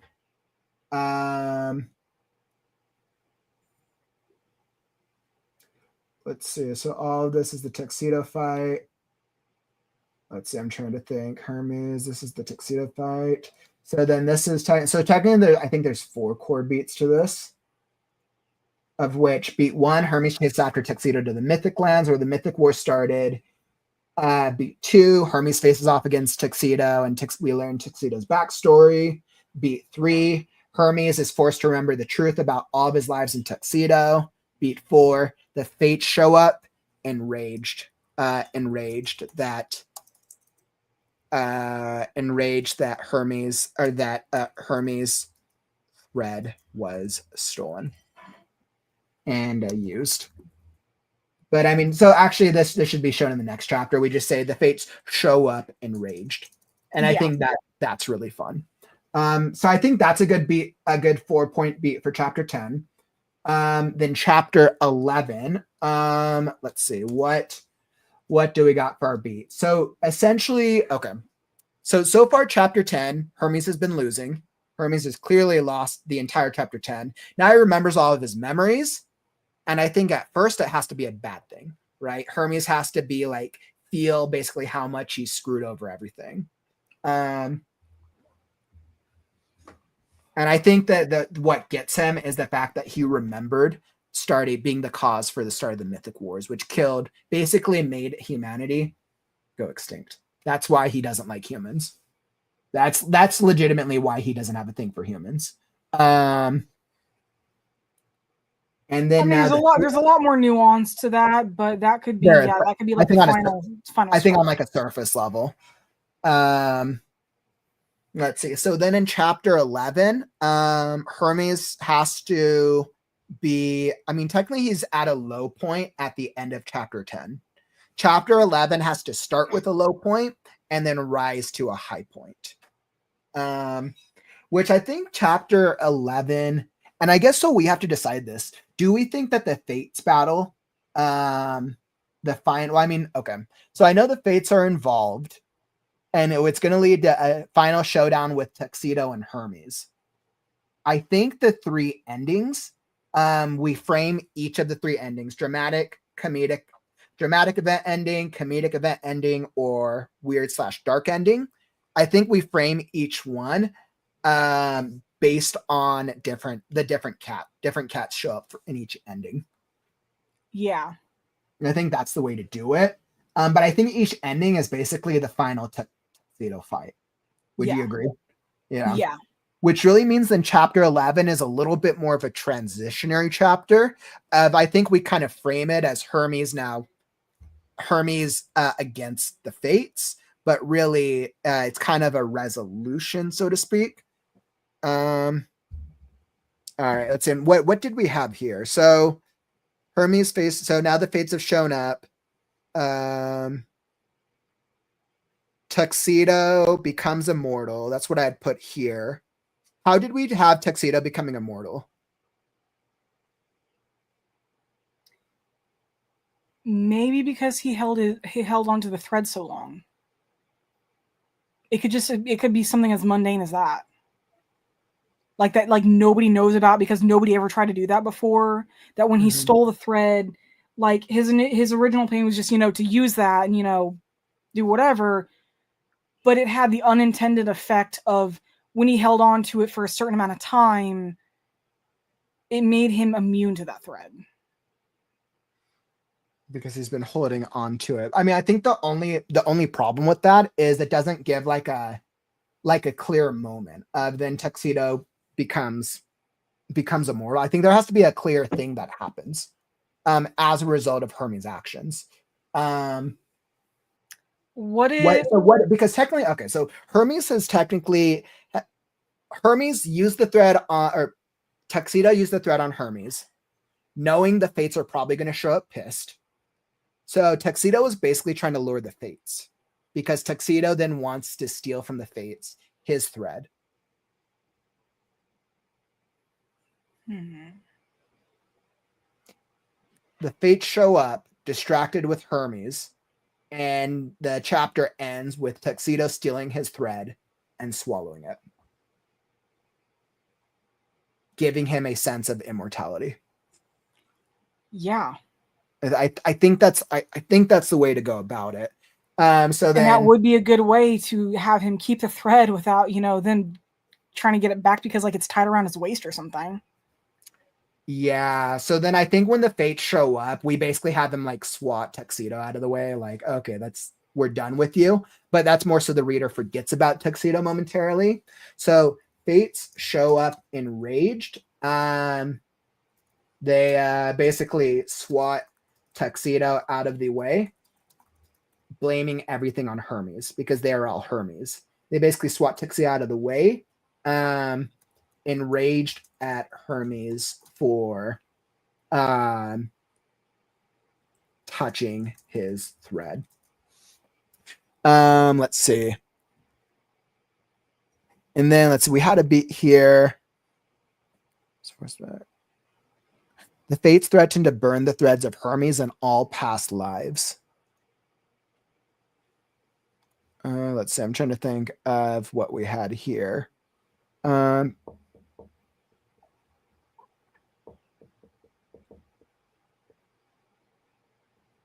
Oh, okay. I see. So basically, because I'm trying to think about what do the fates want, right? So the fates show up enraged at Hermes that he's basically touched the thread.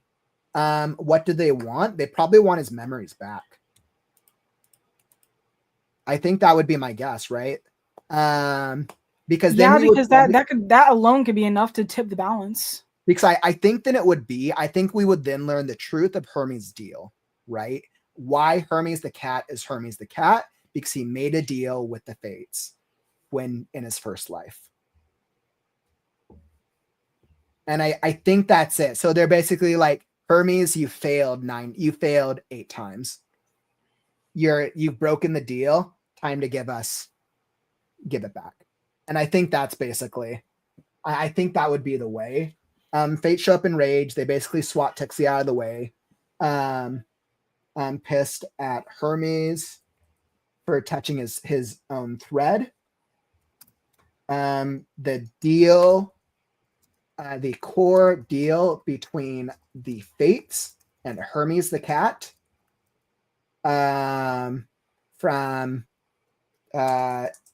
is revealed. And what's this? The core deal was basically Hermes made a deal with the fates in his first life. So technically, they're probably going to blame the Egyptian viper, but basically a deal in the first life that he would maintain balance in exchange for 9 lives. I think that's what it was. Does that sound about right, Sol? Yeah. Yeah, so the deal was made during Hermes' first life that he would maintain and when we say balance, we have to clarify, what does balance mean specifically to Hermes? So maintain the balance is probably the balance between I think we have to quantify that somehow. Yeah. Because I think it makes it too vague to be like, I maintain the balance of good and evil. Like I think something to do with the magic or the deal was made during Hermes' first life that he would maintain the balance between do we do it like the factions? Or between magic?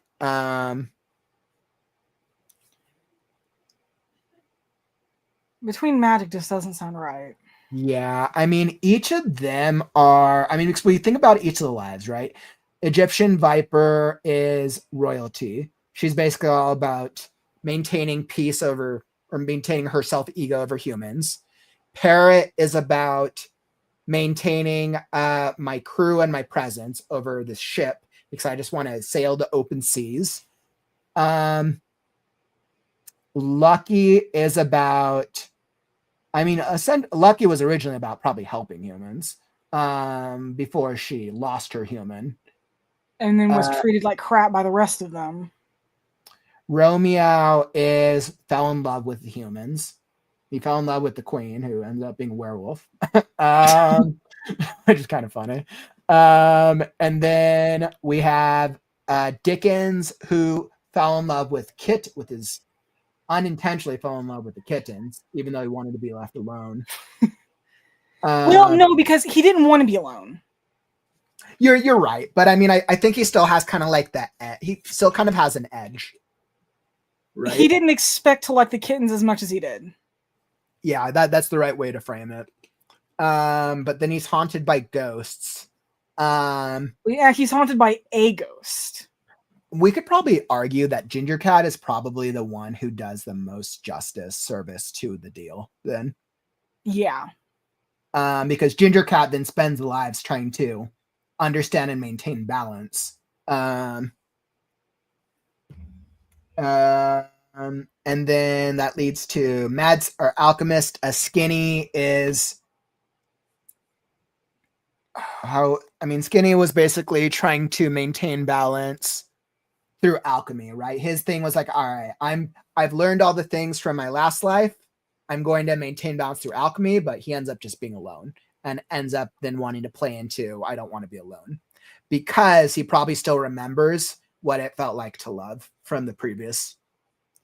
Also he also did state though that he had a family and they abandoned him. Okay, perfect. Yep. So then that plays into it even more. So then essentially the deal was made during Hermes' first life that he would maintain balance between I guess the different races. Because I think it's kind of, I'm trying to think of what it is. It's between the different races in exchange for 9 lives. Yeah. And I think that's great. That's the core deal we learn. That's like the big truth, which is awesome. We're like, wait, now we get to learn the truth behind it. Hermes has broken his side of the deal too many times. Let's see. The fates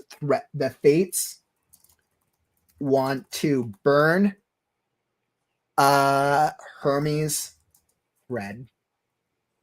The fates want to burn Hermes thread for his failure.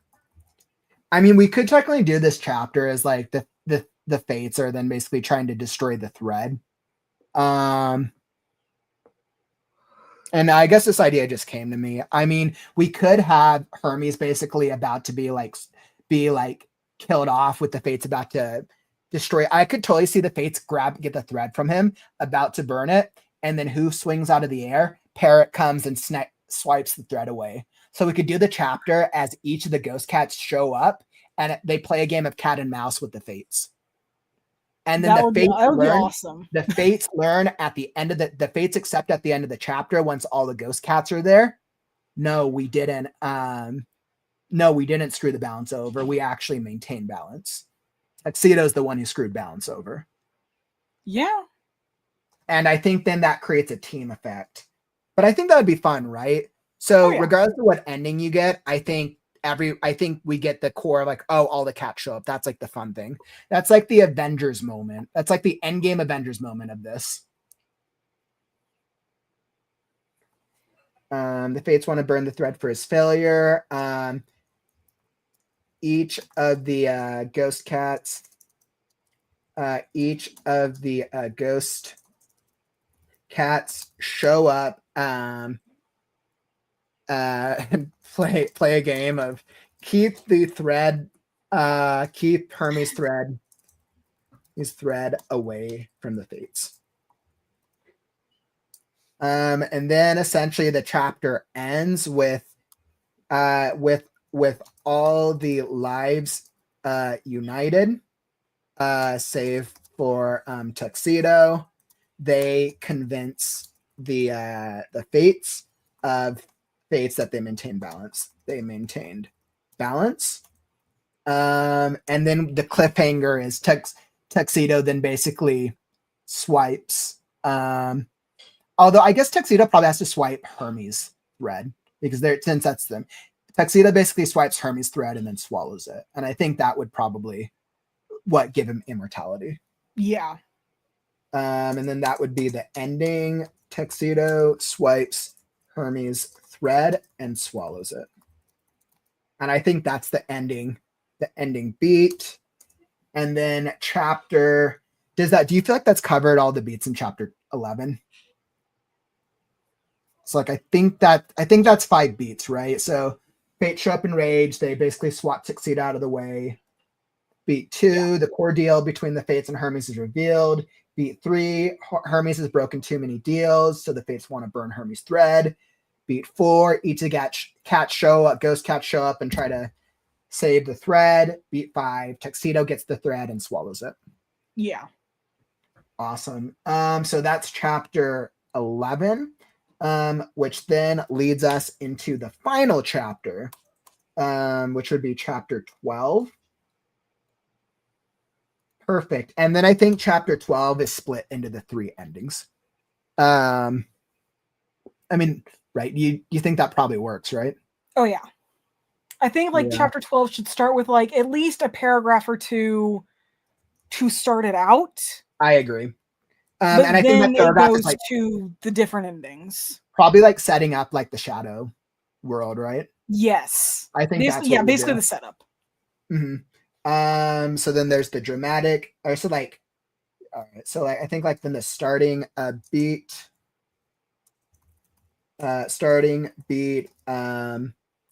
tuxedo is immortal. He calls them all. He turns the world into a shadow world. Awesome.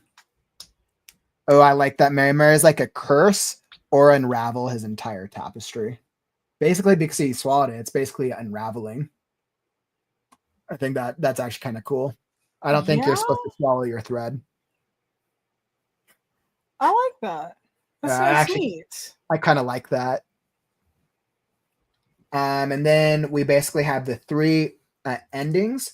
We have the dramatic ending, the comedic ending, and then the weird/dark ending. And then I think each of these endings is basically a different variation of the final boss fight. Yeah. With a tuxedo, and it determines how we end off the story.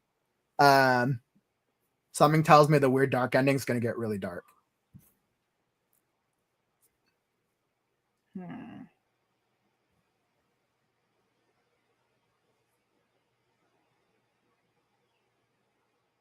Yeah, I mean, I'm trying to think of what else there is. I think that's it.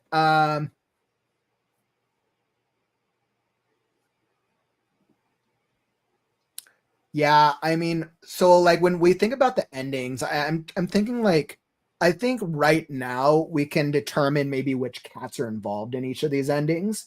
But I don't know if we necessarily need to determine the endings right now. No, we don't need to determine the endings specifically, but yeah, because I think then that way we can let people who want to enjoy the story figure out which ending they want to get. Right. And I think that will be good to leave off on. But I will say for the comedic ending, Ginger Cat's involved with comedic. I think we can all agree on that one. Although, I think Lucky should be involved in the weird or dark ending, though. All right, so let's figure out what cats we want. So, not tuxedo. Ginger Cat. You said yeah. I agree. Lucky. Dramatic could be Romeo. Yeah, Romeo would definitely be.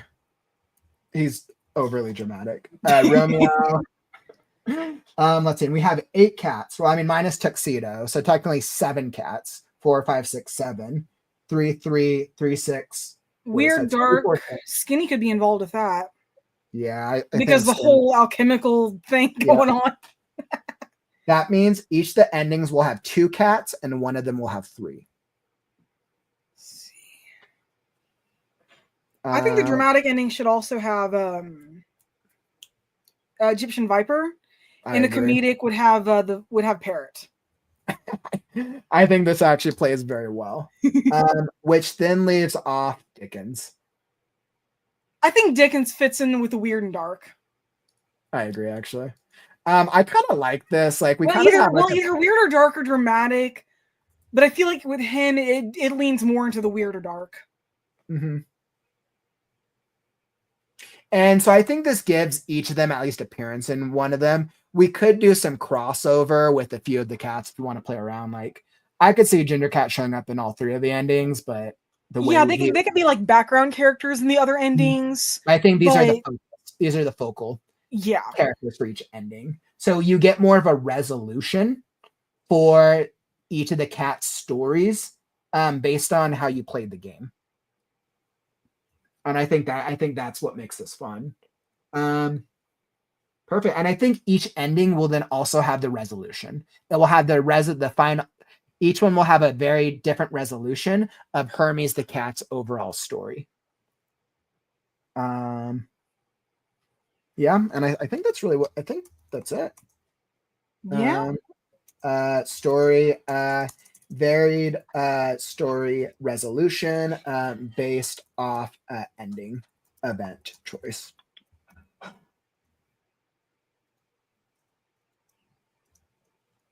All right, I am very happy with that. Awesome. So with that being said, so I think that's a good point. Do you want to? Yeah, I think that's all we got. I think that's all we got for beating it out. Yeah. Do you think we got everything? Yeah.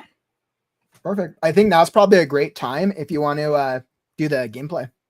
All right. So For anyone who hasn't gone through the Discord, I think it was last week or the week before, I sent out a link for a game I had made a few months earlier this year for a class.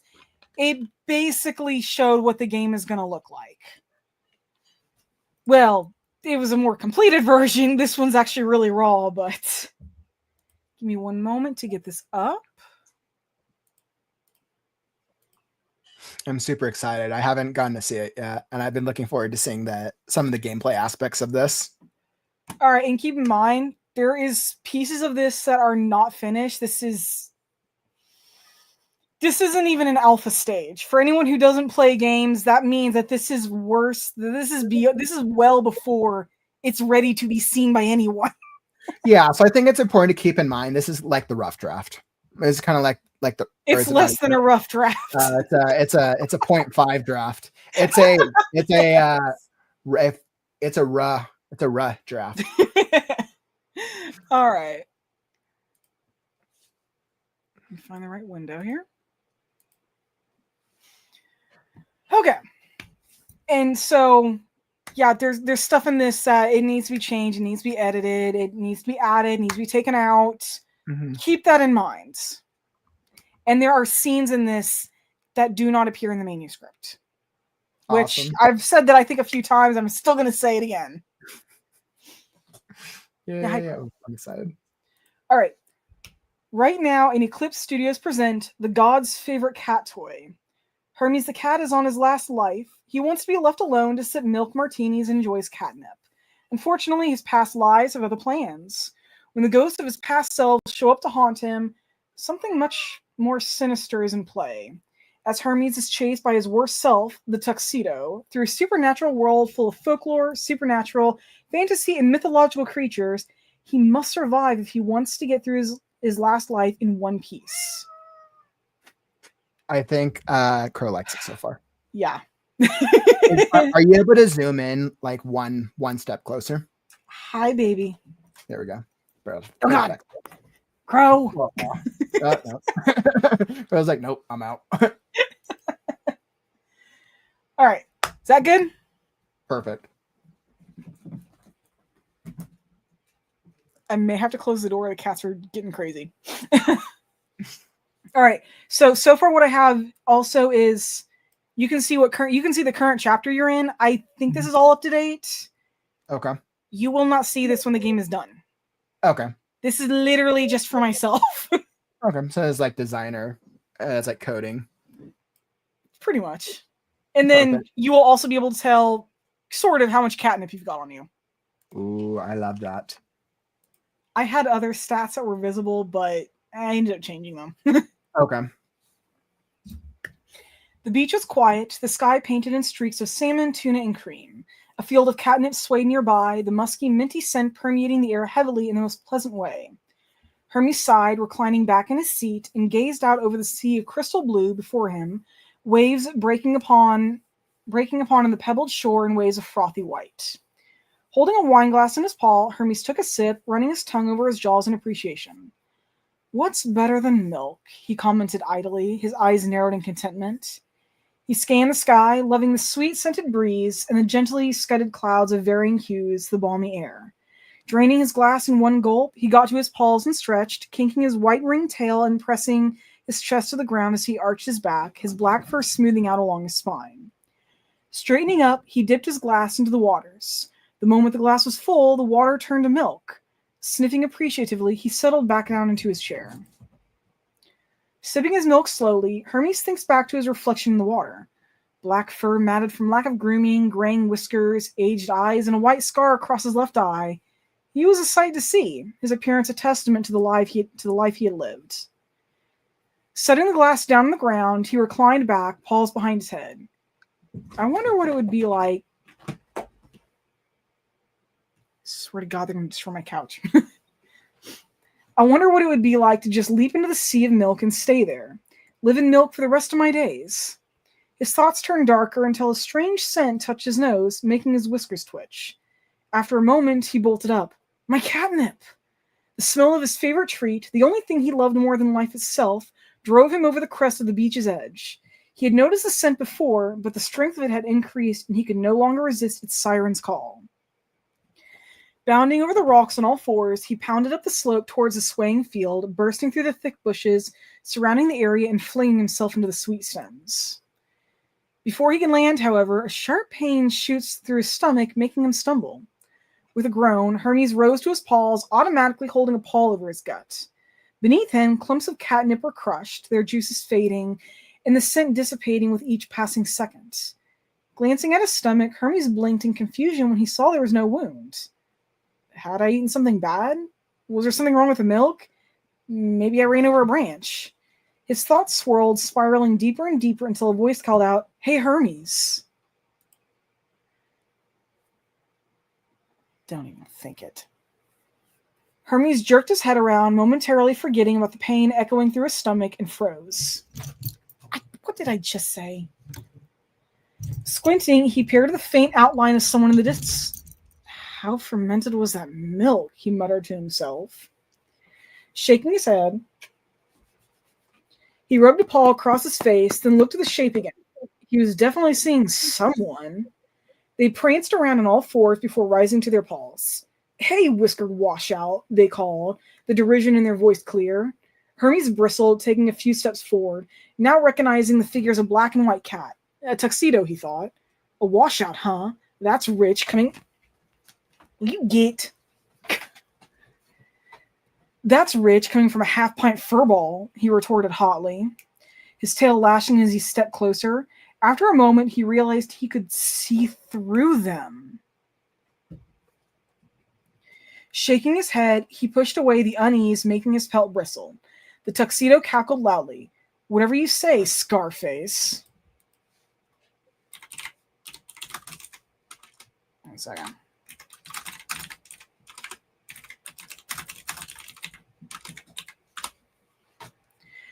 Hermes stopped a few feet away, now clearly able to see the sneer on the other cat's face.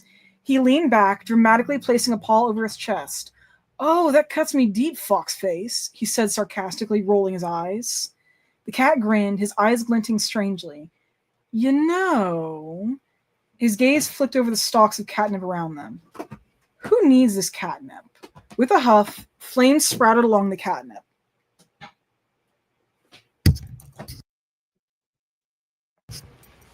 Ugh. Hermes' eyes widened in alarm when he unshut his claws. Then he unshut his claws, eyes blazing with anger. That's the last nip out of you. Landing on all fours, Hermes tore after the cat, his paws hardly touching the ground. The tuxedo laughed cruelly and leapt ahead of him, not seeming to touch the ground at all. Hermes yelped, his stride broken momentarily, as sharp pain sliced across his stomach. Hissing, he dug his claws into the ground and dove between the stalks of catnip, attempting to salvage as much of the precious herb as he could. Ahead of him, the tuxedo laughed madly, each touch of his paw sending up more flames, destroying more and more catnip. As the flames rose, the scent of burning catnip grew from pleasant to strong to overwhelming. It was tragic. You're paying for this nip, Foxheart, Hermes raged, his eyes narrowed against the smoke. Guess your dreams have gone up in smoke, the tux taunted, his tail waving wildly as he ran. He skidded to a stop, rising to his paws, and appeared to solidify. A wide grin crossed his face, his eyes glittering with malice. Letting out a deep growl, Hermes raced forward, but then slammed his paws into the ground as he broke from the remains of the catnip. his eyes fixed on the previously unseen edge just behind the tuxedo. But it was too late. Hermes skidded forward, his momentum carrying him crashing through the tuxedo over the edge of the cliff. He fell into a free fall, plummeting through the strangely empty air, the cliff already having vanished from sight. Clutching his gut, which screamed in pain, he couldn't react in time before he fell through a cloud of yarn. The strands tangled around him, looping around his paws or tail before he fell further, unable to grip any to stop himself. Bursting through the bottom of the cloud into a heavy fog, he blinked as strange apparitions appeared at the edges of his vision. A beautiful silver cat with black spots and stripes cocked her head and watched him, her golden headdress swing with movement.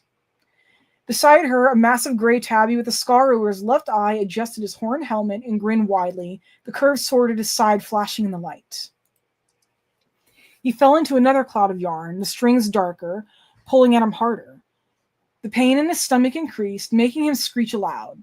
More figures appeared from the corner of his eyes. A small kitten, their white fur a stark contrast to the giant red bow around their neck, gave him a sympathetic look.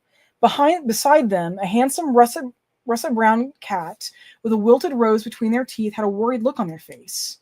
Just behind them floated a petite calico wearing a top hat and holding a silver hand mirror, the disdain on their face palpable. The pain in his gut exploded, making him gasp. His vision wavered and spun, but he didn't miss the next figures as they floated past. A fat ginger tabby, a soft look on his face, held a broken laser pointer in his paws. A sad look etched on his face. Yes! Sorry, there's snow. Next to him, a young white and brown patch kitten with a skeletal appearance and an oversized collar stared. With a groan as the pain in his stomach increased, Hermes closed his eyes and the world fell into nothingness. That needs to be fixed. Hermes woke with a gasp, the sound loud in his room. Opening his eyes, his breath froze in his chest as two eyes, one orange and one sickly yellow, met his. The anger, no, the hatred that burned there shocked him into silence. The tuxedo cat's grin stretched wide, showing a mouthful of broken and rotten teeth, as he met Hermes' gaze. A fresh stab of pain made him hiss, and he looked to see the tuxedo cat's claws sunk deep into his belly. Glaring, he spat, "You're going to pay for this." The tuxedo leaned down, his voice a rumbling purr in his ear. "Shh, it'll all be over soon, I promise." He ran his free paw over Hermes' side lightly. "Consider this payback for the furball comment," he added, his voice lowering to a snarl as he rose his paw into the air, unsheathing his claws. "Screw your claws," Hermes hissed. "You destroyed my catnip, penguin." With that, he kicked out strongly, sending the tuxedo flying back. The tuxedo landed lightly on all fours, his face calm and measured, though a cruel glint showed in his eyes. Standing, Hermes clutched his stomach. He shot a disdainful look at his bed, noting the blood coating it. "Well, that's just great, but hey, maybe it'll be an upgrade to the elves." Thick, bright red blood coursed down his stomach, coating his fur and pooling on the floor. Looking around, he was surprised there were no blood elves around. The royals must have left the palace for the day, he mused. The tuxedo growled, his narrowed gaze fixed on Hermes. "Time to pay the piper, fleabag." With one hand on his stomach, Hermes scanned the area quickly for options. What do you think I should do? Let's see. There's lunge at tuxedo. Grab a blanket for protection. Grab some nip. I feel like the player is probably going to grab some nip. Yeah, probably. That's probably what they're going for. Still reeling from the loss of his dream nip, the smell of blood, and the suddenness of Tuxedo's attack, Hermes reached under his bed to grab a small pouch of nip. Why does the smell of blood make me think of nip? Oh, who cares? Before he can open the pouch, Tuxedo darts forward and snatches it from his paws. "How many times do I gotta dash that dream of yours?" He held the bag out tauntingly, just out of reach of Hermes' paws. Raking his other claws to the bag, the precious herb fell to the floor and he kicked it, scattering it. His blood roaring in his ears, Hermes screeched and charged Tuxedo, "That's the last time you nip my stash." Forgetting about the blood soaking his belly fur, he dove for Tuxedo, his claws out. But while Tuxedo might have been expecting a slash, He certainly wasn't expecting a punch to the face. Laughing and rubbing a paw over his nose, Tuxedo stumbled back with a wild grin. Aw, does poor little Hermes need his blood thinner? Hermes gave a strange laugh. Yeah, that's why I need my nip. Leaning down, he frantically licked up the remains of the catnip, gathering as much as he could before Tuxedo tried to destroy it. Blood, Hermes sniffed frantically along the ground. Thinner. And then finally there's the first change you see. Well, he looks up in time for Tuxedo's fist to meet his face, sending him rolling back and crashing into the wall. Despite the crash, Hermes lets out a wild laugh, his eyes wide as he feels the nip take effect and the blood flow from his wounds slow. What little he managed to lick up had been enough, thank the stars. Tuxedo lunges at him, claws outstretched, and Hermes spots two pedestals nearby. Scrambling to his paws, he moves out of the Tuxedo's way and looks at the objects sitting atop them. An elf being stabbed with a crystal and a snow globe filled with tiny red and white dressed elves. What do you want to do? Let's go. I was like, I forgot what I wrote for both those. Let's see what happens. Grab the crystal.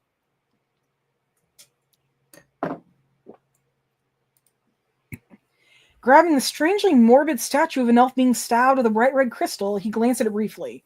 Crazy blood elves always gotta be stabbing things with crystals. Shaking the thoughts away, he chucks it at Tuxedo. No elf on a shelf is gonna get me, Tuxedo roars as he knocks the figurine away.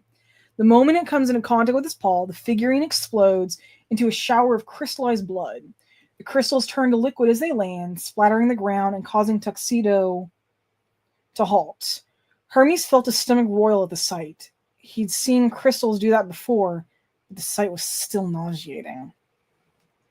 Tuxedo cackled as he licked away the droplets from his fur, which was sprinkled with thick, bright red droplets. Thanks for the appetizer, furball, but now it's time for the main course. His eyes widening, Hermes took the opportunity to dash out of the room just before Tuxedo gives chase with a loud screech. Bursting into the hall, Hermes fled down the hall on all fours. Glancing over his shoulder, he spotted Tuxedo racing after him on all fours.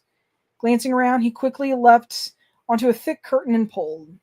With a ripping sound and a deep clang, the heavy blood-splattered silver fabric fell heavily into the floor. There was a screech as Tuxedo skidded under the curtain in time to be trapped by it. Panting, Hermes raced into the nearest room before Tuxedo could free himself. Skidding onto the center of the red and gray swirled slick floor, he gazed at the paintings around the room. Most were hanging on the wall, some stacked leaning against it on the floor, and a few unfinished ones on easels. The paintings all depicted the Blood Elves' homeworld, barren lands filled with creams and reds and browns, palaces of stones and moss, lakes and a saltless ocean, and cities built to accommodate nature. Vials of paint, brushes stacked in cups are laying on stands, and fresh canvases sit along the tables along one wall. A large stand of unused paint vials stood next to a large canvas just ahead of him. A loud ripping sound caught his attention. Rather than turn to the door, Hermes ran for the stand of vials and grabbed a random one, just as Tuxedo burst into the room. Hermes chucked the gold-filled paint vial at him. Tuxedo hissed as he ducked, his claws flexing as he prepared to leap, but the vial shattering caught both their attentions. Glass scattered across the floor, and the golden paint didn't just spread out like expected. Hermes' jaw dropped as the paint rose in tiny glowing droplets before they formed into tiny beetles. Tuxedo's snarl echoed through the room as they swarmed over him, swirling around him and brushing through his fur. Finally, they moved past him, condensing into a swirling vortex of gold that shifted to silver with streaks of black. Before Hermes could react to this, a beautiful silver cat stepped onto the floor, the black spots and streaks along her fur a stark contrast. Her headdress, a gold circlet with red and blue accents, sat atop her head. The small cobra rising above her forehead had rubies for eyes, and golden fabric hung down over her shoulders. Her tail kinked behind her, her paws tucked gracefully against her chest. She rose her muzzle and glared down her nose at Tuxedo. "And what do you think you're doing, Riskel?" Her voice echoed with power, her tone sharp. Riskel? That must be the Tuxedo's name. Hermes leaning against the wall, hand over his stomach. Leaning against the wall, hand over his stomach. It still hurt like crazy and his head swam. Riskel glared at her, his eyes blazing, and straightened up. What do you think, Nanette? Getting rid of him. Nanette took a deliberate step forward, her tail tip twitching. Leave him, she commanded. With a quick motion, she shoved Riskel back. Riskel took a few steps back, his gaze hard. His gaze met Nanette's for a moment, then he looked at Hermes. A twisted grin spread across his face as he spoke. Fine. With a quick flick of his tail, he turned and raced for the doorway, fading just as he reached it. Hermes watched, his mind slowly registering what happened, until he was snapped from his thoughts as Nanette laid her paw on his shoulder. You're hurt, she stated, kneeling in front of him gracefully. She carefully moved his paw from his stomach and inspected the wound. His claws are nasty. Do you have any catnip? Yes, Hermes said, his ears pricking. He held out the few stems he had managed to grab earlier. Nanette took them from him, ignoring his growl, and quickly chewed it to a paste. Once she was satisfied with it, she smeared it across his wound. There. Hermes let out a sigh of relief. Despite his annoyance, she took his catnip. Thanks. She giggled, her eyes glittering. Catnip doesn't just taste good, it's a healing herb. Hermes watched as she turned away, her gaze roaming over the paintings with interest. Her headdress swayed slightly, the gold shimmering in the light, the Kobe's ruby eyes flashing. She held her paws to her chest, her tail held almost stiffly. As the catnip's numbing effects took hold, he finally asked, Who are you? Swaying her tail behind her, she regarded him briefly. My name is Nanette. I lived long ago, during the time when humans worshipped us, and I need your help. I love this so far. I think it's cool being able to kind of rehear, like listen to these like early beats, and kind of sing some of these beats. Now that's like laid out in more of like a text-based format. I can't wait to go back and edit all this. I know, right? Actually, like fix yeah. Hermes slowly rose to his paws, his gaze never leaving her. What? Humans worshipped us? His head spun at this. She gave a dainty snort. Of course they did. One of their gods was a cat, you know. Ubast, a black cat with the sun and moon in her eyes. She flicked her tail dismissively.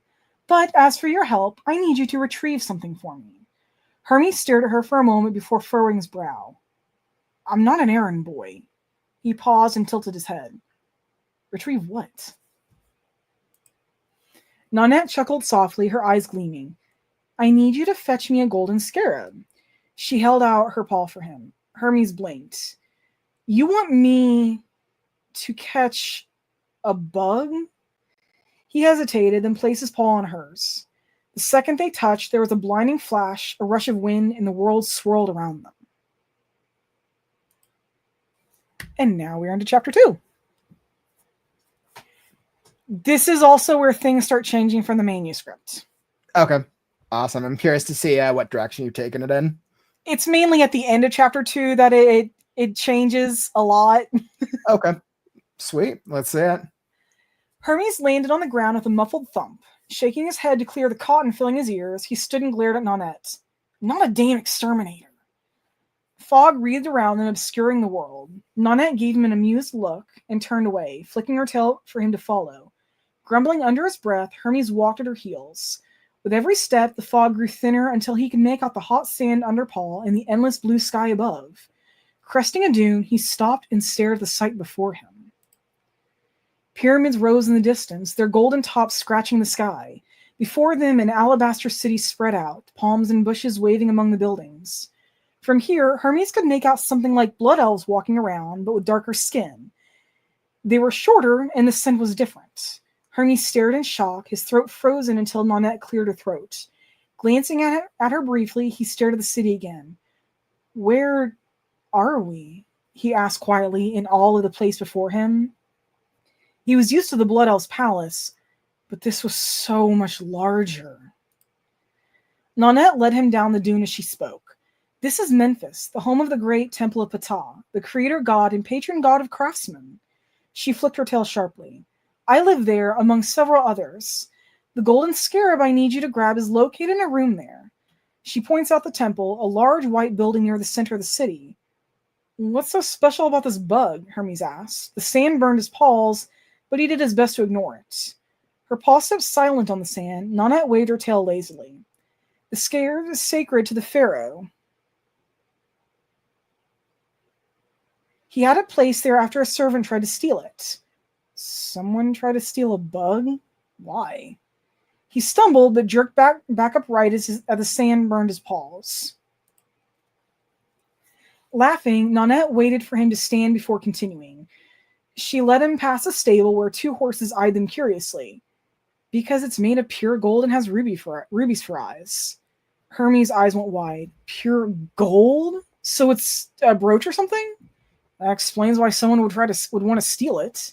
He fell into step behind her as humans, but that's clearly what these were, slowly increased in number along the street. Yes, Nanette replied. They passed stalls along the side of the road, baskets and bowls made of reeds, clay jars, fabrics unlike anything he had seen before, and food he'd never smelled. Hermes stared as they passed more humans, taking in the white buildings, his ears twitching at the sounds of chatter as people talked. Kids ran by laughing, and he heard something like singing coming through one window. So, why do you need it? Nanette paused by a doorway. Just beyond was a courtyard filled with cats. Some were basking, a few were sleeping, and Hermes spotted one sitting with wares in front of them. The pharaoh's wife has been missing it. I want to cheer her up, she said, not looking at him. Would you like something from here? Hermes paused. I think I would say, let's say, sure, he replied. Nanette ducked into the courtyard. Hermes watched as she spoke with the cat selling wares, then twitched his ears. She came back holding a small pouch. Here, she said, handing it to him. Opening the pouch, Hermes purred as the scent of catnip wafted out. Thanks! He resisted the urge to munch on it now, deciding to save it for later. Flicking her tail, Nanette giggled. Come on, let's head for the temple. Moving quickly through the streets, Hermes tried not to stare as he passed more and more humans. He wasn't sure if he'd seen this many blood elves in one place. Orcs, maybe, but they also lived in huge settlements where they grouped together. Finally, she stopped just before they entered a large, open space in front of the grand-looking building of white stone. Golden ledges crossed the middle of the walls, and Hermes could spot several glassless windows. Guess they don't use glass here, he mused. The Temple of Ptah, Nanette explained, following his gaze. The scarab lies inside, behind a set of large doors with golden scarab wings for handles. She paused, her whiskers twitching as she watched a group of cats laying at the bottom of the steps near a thick bush. There may be guards in front of it, but I'm not sure.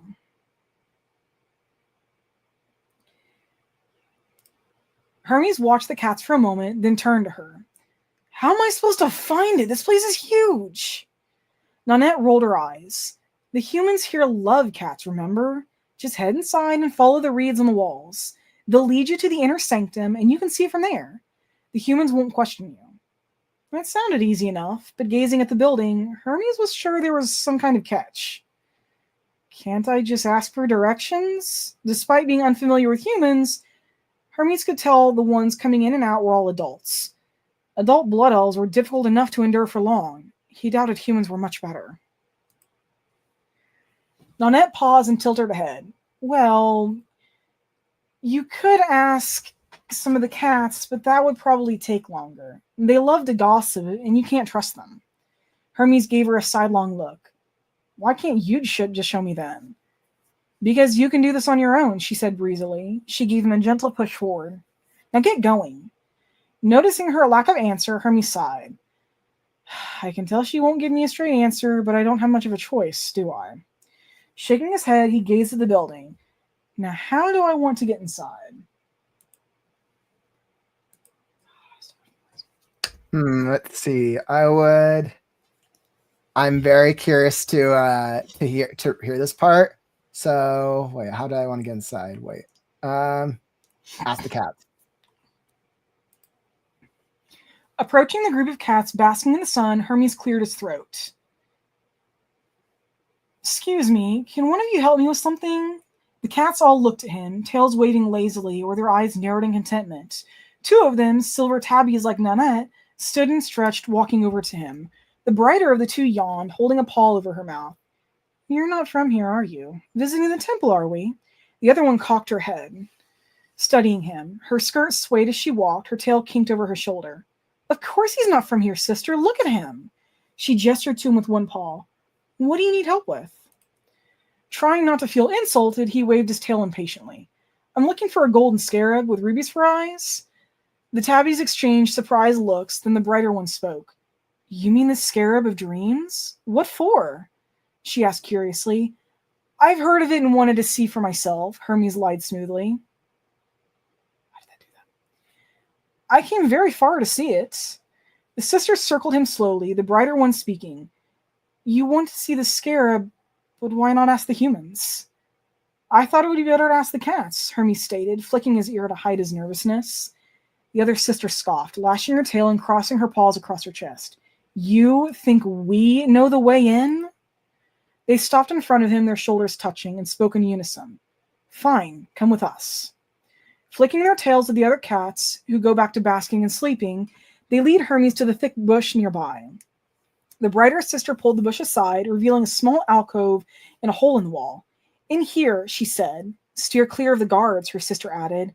And don't touch the scarab, they said just before shoving him through. Caught off guard, Hermes stumbled through the opening and fell on all fours in what looked to be a storage room. Jars, baskets, vials, various bundles of wood or reeds, and who knew what else were stacked along the walls and on shelves. The scent of dust, sand, and sage permeated the room. An age permeated the room. Walking around slowly, Hermes noted several exits. There was a doorway to his left, but he could tell that led to the main hall. I'll avoid that one, he told himself. Below a shelf along the wall ahead of him was a vent-like opening along the floor. He'd have to crawl through that. Above the same shelving system, he could see a hole with broken edges. Maybe it leads to the rafters? He wondered, then noticed a narrow doorway to the right of the shelves. The doorway was nearly hidden in the corner and just big enough for the baskets to fit through. A servant's entrance, he thought. Ignoring the doorway to the main hall, he considered the other three. You actually have 4 choices. Wow. Let's look around the room first. I was hoping you'd do that. Looking around the room, and you got the good one. Looking around the room, Hermes inspected the jars, baskets, and vials with interest. Pawing through the various supplies, Hermes grins as he spots a bundle of dried herbs tucked in a small jar. Jackpot. He has to hold back his laughter as he tucks the catnip away. This is actually a random scene. There was a chance you could have found none. Woo! I love it. I can smell that catnip a mile away. And the scene changed. Let's see. Having checked around the room, let's go down the broken hole. Climbing the shelves, Hermes briefly assesses the hole before carefully crawling over the edge. Finding himself in a narrow space that rose just high enough he didn't need to duck, he slowly moved forward. The path is narrow and dark, with the light fading as he moves forward. The dark doesn't bother him, as cats can see pretty good in the dark, but it's almost annoying as the light fades. His paw steps echoed faintly through the space, muffled against the stone. His paw trailing against the wall, he made his way forward, whiskers twitching. Like a dwarven tunnel, he thought as it grew darker. As the darkness became absolute, there was a strange sensation of air before him, and he stopped, dropping to all fours, as he felt the absence of a wall ahead of him. Leaning forward, his whiskers stopped brushing the walls, and he glanced down in time to see a tiny speck of light well below him. His heart pounding, he carefully stepped back, turned around, and then raced back to the storage room. Having checked the room and had a minor scare from the rafters, he considers the other 2 options. Let's go the narrow doorway. Entering the narrow doorway, he ran his paws against the cool stone as he walked. There must be a lot of these servants' halls. They'd have to have more than one way of moving around unseen. Making his way forward, the hallway turns sharply a few times until he finally spots a doorway not far ahead, just as he's feeling dizzy from all the sharp corners. Reaching the doorway, he spots several humans working over bowls of strong-smelling liquid. Jars, bowls, and baskets filled with flowers, colored dust, and things he has no name for sit around them. Before one of the humans can spot him, Hermes ducks behind a tall shelving system with a white sheet hanging over it. Peering around the edge, he spots another doorway across the room and thinks quickly of how to get there. Let's run straight across the room. Deciding to take the chance, Hermes makes a mad dash across the room. The humans don't react at first, but when Hermes trips over a long stirring stick, he tumbles into a woman carrying a stack of bowls. With a terrific clatter of breaking clay, she falls back in an effort to avoid him, the bowls dropping around Hermes and shattering. Flinching as clay shards pierce his fur, Hermes races through the opposite doorway. Also, if you notice, your health dropped a bit. Oh man, it's okay. I'll get it back. I'll recover. Hermes makes it a few steps when he spots a low shelf with bottles of perfume. He considers taking one. Could be a good souvenir, he muses. Let's go. Always grab the bottle. Always grab the item. It could be magic. All right, let's grab the bottle. Grabbing the bottle, he continues down the hallway until he reaches another doorway. Peering down the wider, more open space, he grins as he spots what must be the inner sanctum. And this is a new scene. I was very proud of how I wrote this. All right, cool. The inner sanctum was like a miniature oasis in the center of the temple. A pool sat in the center with a short palm tree in the middle of the pool. Several cats lounged among the humans there. The stone tile floor was swept clean and various plants and decorated pots stood along the walls. Stepping around the edge of the courtyard space, Hermes spots a large set of double doors with scarab wing handles. His tail flicking in excitement, Hermes approached the doors only to stop when he spotted the guards there. Upon seeing him, they immediately shifted their stances, becoming defensive. Before Hermes can react, they're after him. Hermes lands... There's an error I gotta fix. Hermes lands on all four and darts away, tail streaming behind him. Guess they realize I'm not supposed to be here. With the guards on his tail, he pelted around the edge of the sanctum. Thinking quickly as they approached, he tossed the perfume bottle over his shoulder. It shattered along the floor, sending up a rich smell of susunum. The smell of lotus, myrrh, saffron, cardamom, and cinnamon was powerful enough to make him sneeze, but it distracted the guards enough for him to dart through the doors. If you had not had the bottle, you would have gotten hurt. I kind of figured. That's why you always grab the item when you can. Plus, that was actual perfume, by the way. From a lifetime of choose your own adventures, always grab the item, always go through the door. Yeah. You have a smaller chance of dying and a greater chance of something cool happening. But that perfume was an actual perfume from ancient Egypt. Oh, really? Oh, that's cool. I actually researched that. It was really neat learning all that. It's actually really cool. Yeah, I really went all out with my historic references. Can you guys stop? Belly to the ground, his fur bushed out, and tail streaming behind him, Hermes reached the doors and skidded along the smooth floor. He grabbed the handle and pulled the door open just enough to slip inside. Shutting the door behind him, he noticed a heavy wooden latch and slid it closed just as the guards tugged on the door from the outside. The door didn't budge, and Hermes breathed a sigh of relief. He knew they would get through eventually, however, so he turned and gazed about the room.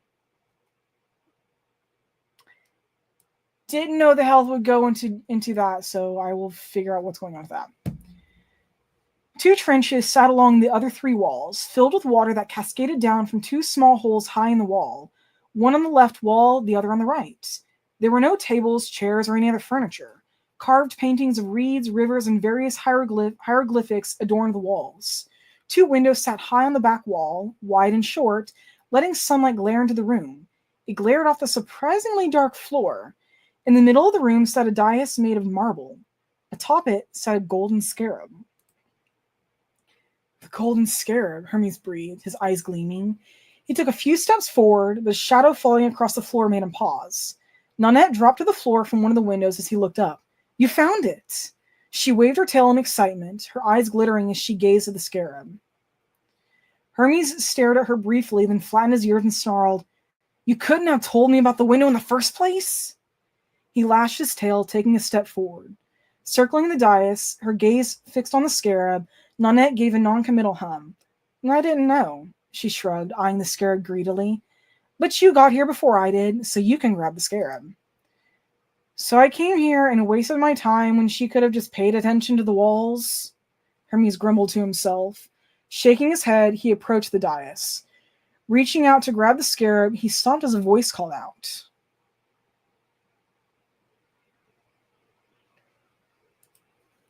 "Stop," a rough voice called out. A shadow announced a newcomer just before a massive ball of fur landed next to them. Standing, the gray tabby towered over him. "Who are you?" Hermes asked, flicking his tail in annoyance. The gray cat gave a mock bow, his horned helmet falling over his eyes a bit. Askel. His fur was thick, fluffy, and looked like he had been pulled through a bramble in a windstorm backwards. His left eye was missing and a white scar stretched over the space. His helmet had 2 large curved horns on it, several scratches, and looked like it had been damaged and repaired many times. A curved sword hung through his belt around his waist. Nunette huffed. "You get out of here, Askel. You don't belong here."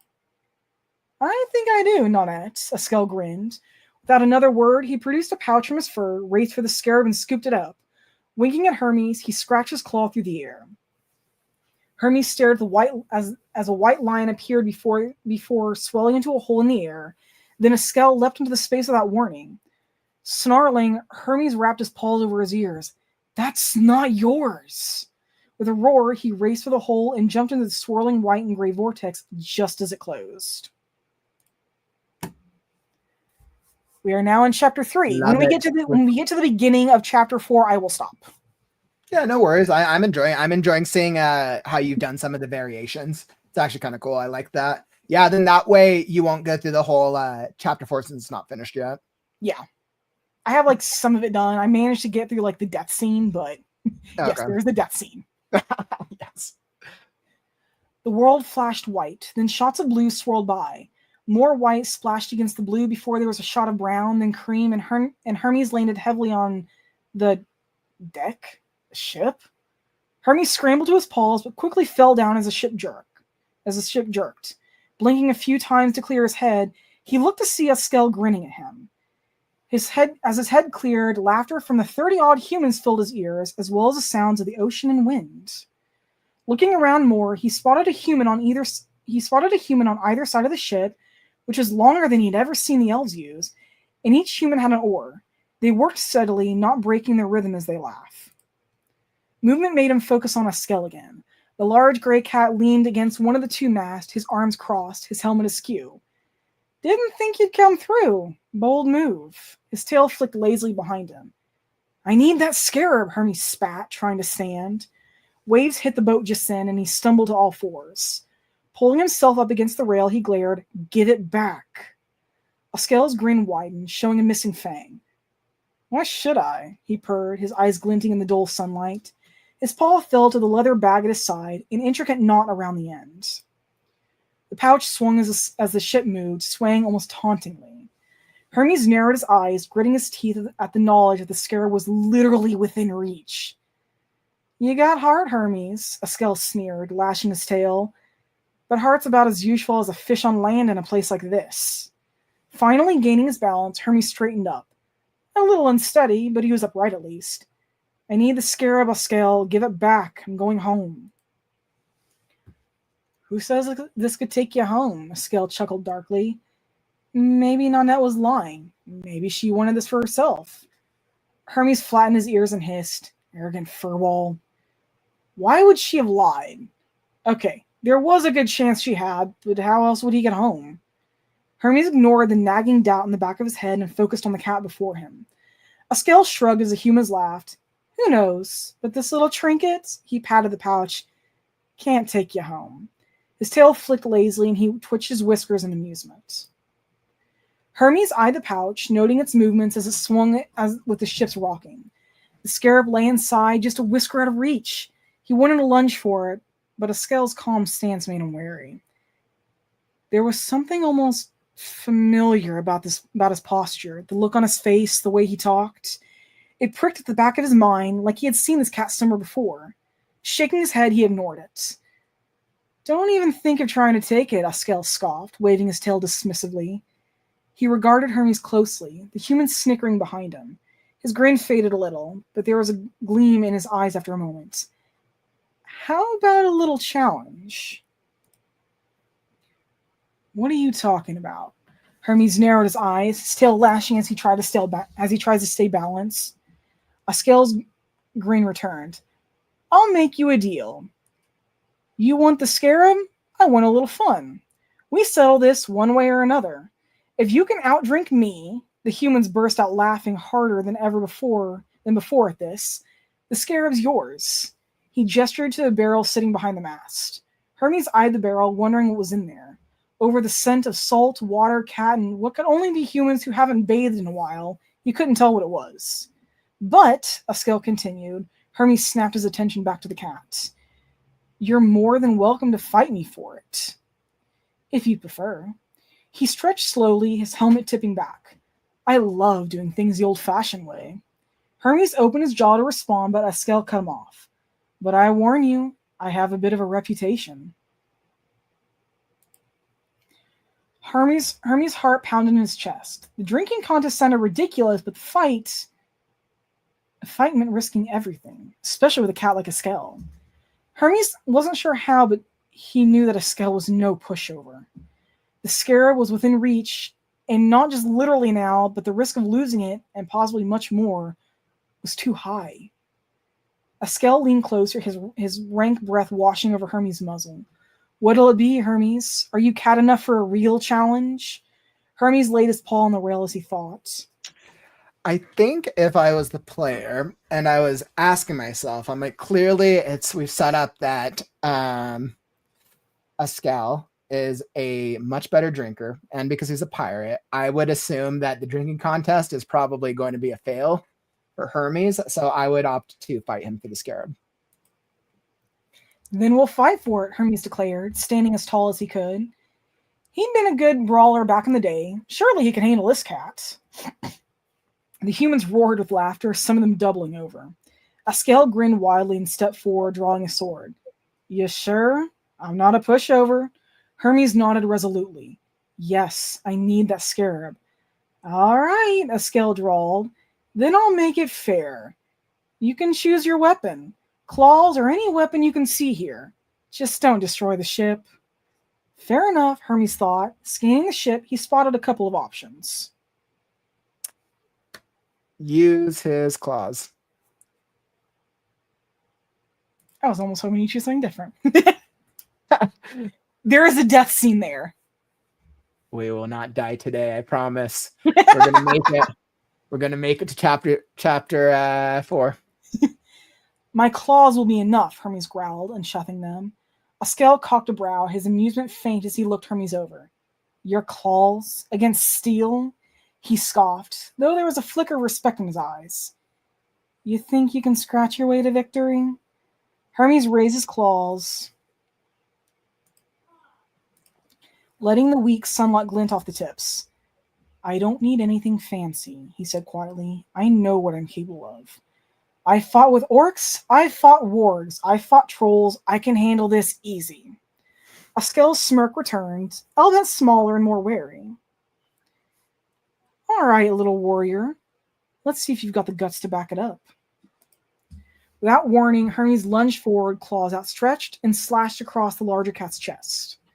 Askel raised his sword easily and blocked the strike. Claws met steel in a muted clash. Not to be deterred, Hermes twisted midair and landed on his paws. Digging his claws into the deck, he lashed out quickly. Askel parried again and again, his expression hardening with each strike. You've got speed, I'll give you that, he muttered, his eyes narrowing as he adjusted his grip. But your claws can't cut steel. Hermes growled under his breath, frustration creeping into his movements. He pressed on, claws slashing through the air. The parrot's sword, this is where I started copying from the script, so. Yeah, I could tell. But Parrot's sword met each strike, blocking with deadly precision. The sound of metal against claw echoed across the ship, each clash harder than the last. Not gonna be enough, Askel mocked, amusement lacing his tone.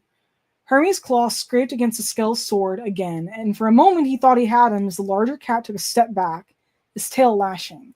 The sword jerked just enough to provide an opening. He lunged, his claws aiming for the pirate cat's face, but Askel's sword came down hard, knocking him back with a force that sent Hermes stumbling. With a quick leap forward, Parrot knocked Hermes down. Appalled to his stomach, Hermes slumped to the deck, defeated. Hermes sat on the deck, his gaze down. How could this cat beat me? I have grown soft. He gritted his teeth, feeling the sting of it all. I was so close. That scarab should have been mine. The ship rocked as he fell into a side. This produced another roar of laughter from the crew. Hermes reached for the nearby rail. He had been so distracted by Parrot and his pirate crew that he hadn't realized the black clouds in the distance. The waves of the sea were rising. Hermes looked around the deck. Parrot talked animatedly with the humans, his back to Hermes. The pouch containing the scarab taunted him. No, I'm not done yet, he thought, clenching his fist. He could still get it. He just needed another approach. A smarter one. He glanced at the incoming storm. He'd better think of something fast. Hermes took a deep breath, forcing himself to shake off the sting of defeat. Think, Hermes, he told himself. There's got to be another way. His eyes narrowed, studying his skull closely, and a plan started to form in his mind. Hey, Squawker, how about a real challenge? Hermes taunted. Parrot laughed. His crew surrounded him, followed suit along with a series of burps, belches, and shouts. Why waste my time with you any longer, furball? I grow tired of your antics. He cocked his head, his eyes narrowing. I held up my end of the bargain. Hermes hopped to his feet, the boat swayed, and he stumbled against the railing. The storm grew closer, and the waves rising. Hermes tilted his head, his ear cocked. What bargain? Wouldn't you like to know? Parrot spat as he held his mug to the side. One of the crew refilled it, and he brought it to his lips. His purr rumbled through the air as he savored the taste. Hermes opened his mouth to speak, but the ship rocked. He held his ground this time, though barely. Parrot stood straight, at ease with the motion. He took a long drink from his tankard. You best be out with it, mate. Storms are brewing, and I'm about ready to have you walk the plank. Hermes waited for the ship to rock again, then leaped forward to stand directly in front of the parrot. The humans stared at him for a moment, then laughter broke out. Parrot just looked amused. You can have me walk the plank, Hermes said nonchalantly glancing over the side of the ship. This better work. All he had done so far was play into Parrot's games, but now he would play into his weakness. Or we could fight, winner takes all, no holds barred.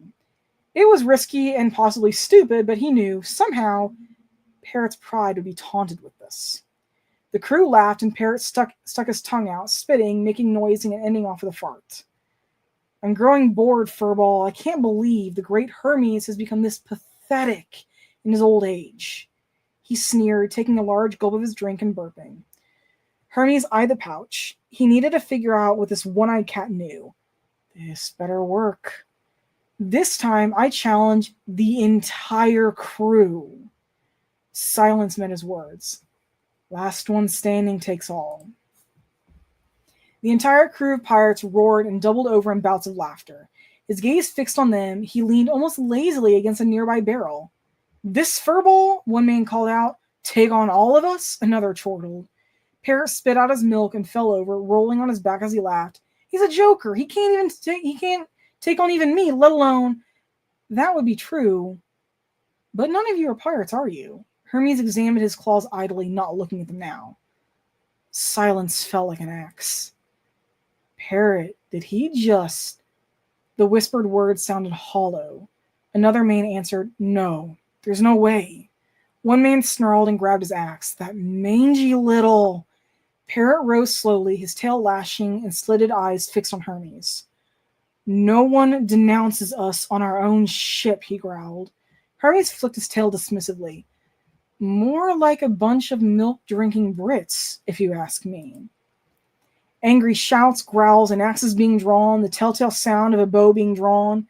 Parrot chugged the rest of his mug, then tossed it aside. Pointing a claw at Hermes, he snarled, You're on. Time to declaw this furball, men. Sick 'em. As expected, the ship exploded into pandemonium.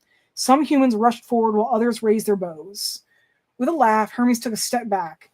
Thanks for the offer, but I happen to like my claws. As they moved forward, he looked to see he had some catnip left. Grinning, he quickly downed some of it. Immediately, strength flooded through him, and he shot forward. He dashed at the closest pirates, striking them down in one swipe. Hermes leapt atop 3 of the pirates as he danced his way across them, kicking each to the ground in a single rhythmic motion. Landing in the middle of a few, he smirked and beckoned them forward with a paw. They charged, he ducked, and they thudded against one another. He slid underneath the legs of 2 pirates, clawing at their inner thighs, high-pitched wailing as they went down. With a laugh, he headed for the buckets he spotted by the second mast. Grabbing one of the buckets, he tipped one over and threw the other towards the humans. Ignoring their outraged shouts, Hermes chuckled darkly. Bunch of weak land dwellers. Are you really fighters? Or are those axes just for show? Parrot screeched and dove forward, his sword aimed at Hermes' face. Hermes rolled to the side, making a wild grab for the pouch. Parrot laughed cruelly and struck out, tackling Hermes to the ground. Hermes rolled out of the way before Parrot's sword sunk into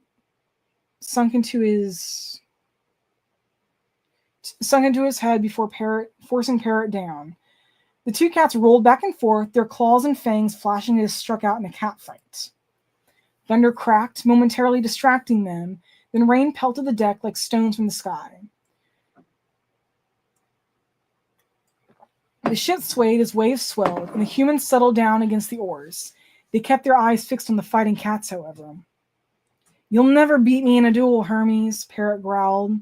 You don't have the claws for it. Who said anything about beating you in a duel? Hermes retorted. Kicking Parrot away, he scrambled towards one of the Vikings and, grabbing the flask at their hip, threw it at the spilled pitch. Scraping his claws against a fallen axe hard enough to create sparks, Hermes was forced back as flames roared up quickly despite the rain. The flames spread quickly despite the rain. Vikings screamed and rushed to put them out, making the longship rock even more violently than before. Parrot screeched, "Don't let it get to the sails!" Taking his chance, Hermes darted forwards and snatched the pouch. His claw caught the corner and a rock fell out, as well as a tiny ruby. Parrot laughed. You think I'd be foolish enough to keep the scarab on me? Hermes leapt up, landing a fist on his nose. I'm going home, Squawker. Hand it over. Parrot's grin returned as he watched his ship burning down. You aren't such an old cat after all. I never should have struck that bargain, he mused quietly. What bargain? Hermes' paws gripped the fur of his chest, raising him up. Well, you beat me fair and square. Parrot flicked his tail and cocked his head. I cheated, Hermes retorted. Exactly the way of a true pirate. Parrot's grin widened. The humans continued scrambling around, attempting to stop the flames as they reached the sails. Hermes let go of Parrot's chest and rolled onto his back, catching his breath. The ship burned around them as the mast came crashing down. The humans were scrambling to salvage what could be left of their boat as the rain beat down upon the chaos. Pretty flammable sails if they could burn in rain, Hermes thought. As the pitch continued to burn, Hermes frowned. How did I know it would burn even in rain? And how did I know what it was in that human flask? As his gaze flicked from the burning sails to Parrot, realization dawned on him. Don't tell me I used to be you. Parrot laughed as he reached for the closest barrel and lapped up the spiced milk that drained from it. Evidently, regaining his strength, he turned and nodded. Me and all 7 of your ghosts agreed to haunt you. Hermes stared at him, his jaw dropping. He snapped it closed, scrambling to his feet. There's 7 of you? Actually, 8. I should have stayed on the beach. Hermes grabbed his right eye, feeling the faintest trace of an old scar as he gazed upon Parrot. The Viking pirate cat pointed at his scarred right eye and winked with his left. I'd say you'd never outrun us, but I have a crew to attend to. Bunch of losers they are. Hermes tried to reconcile the fact that even if he somehow returned home, he would never be left alone by his past selves. As he watched Parrot, bits and pieces of strange memories floated through his head. The hot sand from Egypt. Great, so Viper was alive. The teeming waters smelling of whale and danger, so Parrot's another. And there was another just out of reach that felt cold. More flashed through his head, but they were all indistinct. In an effort to ground himself, keep his thoughts from spiraling, he spotted the glittering ruby that had fallen from the pouch. His mind slowed and he narrowed his eyes. Wanna grab it? Oh yeah, you know me well. You already know what I'm gonna do. Grab everything, collect every item, go through every door. To my own demise. Hermes grabs the ruby, tucking it into his fur. Hermes wasn't prepared when Parrot's boot landed on his chest. Hermes stumbled back as the force of the momentum sent him tumbling over the side of the ship. He plummeted into the water as he was consumed, all sense of direction lost as he spun around, losing his bearings. He flailed wildly, splashing about until he bobbed to the surface.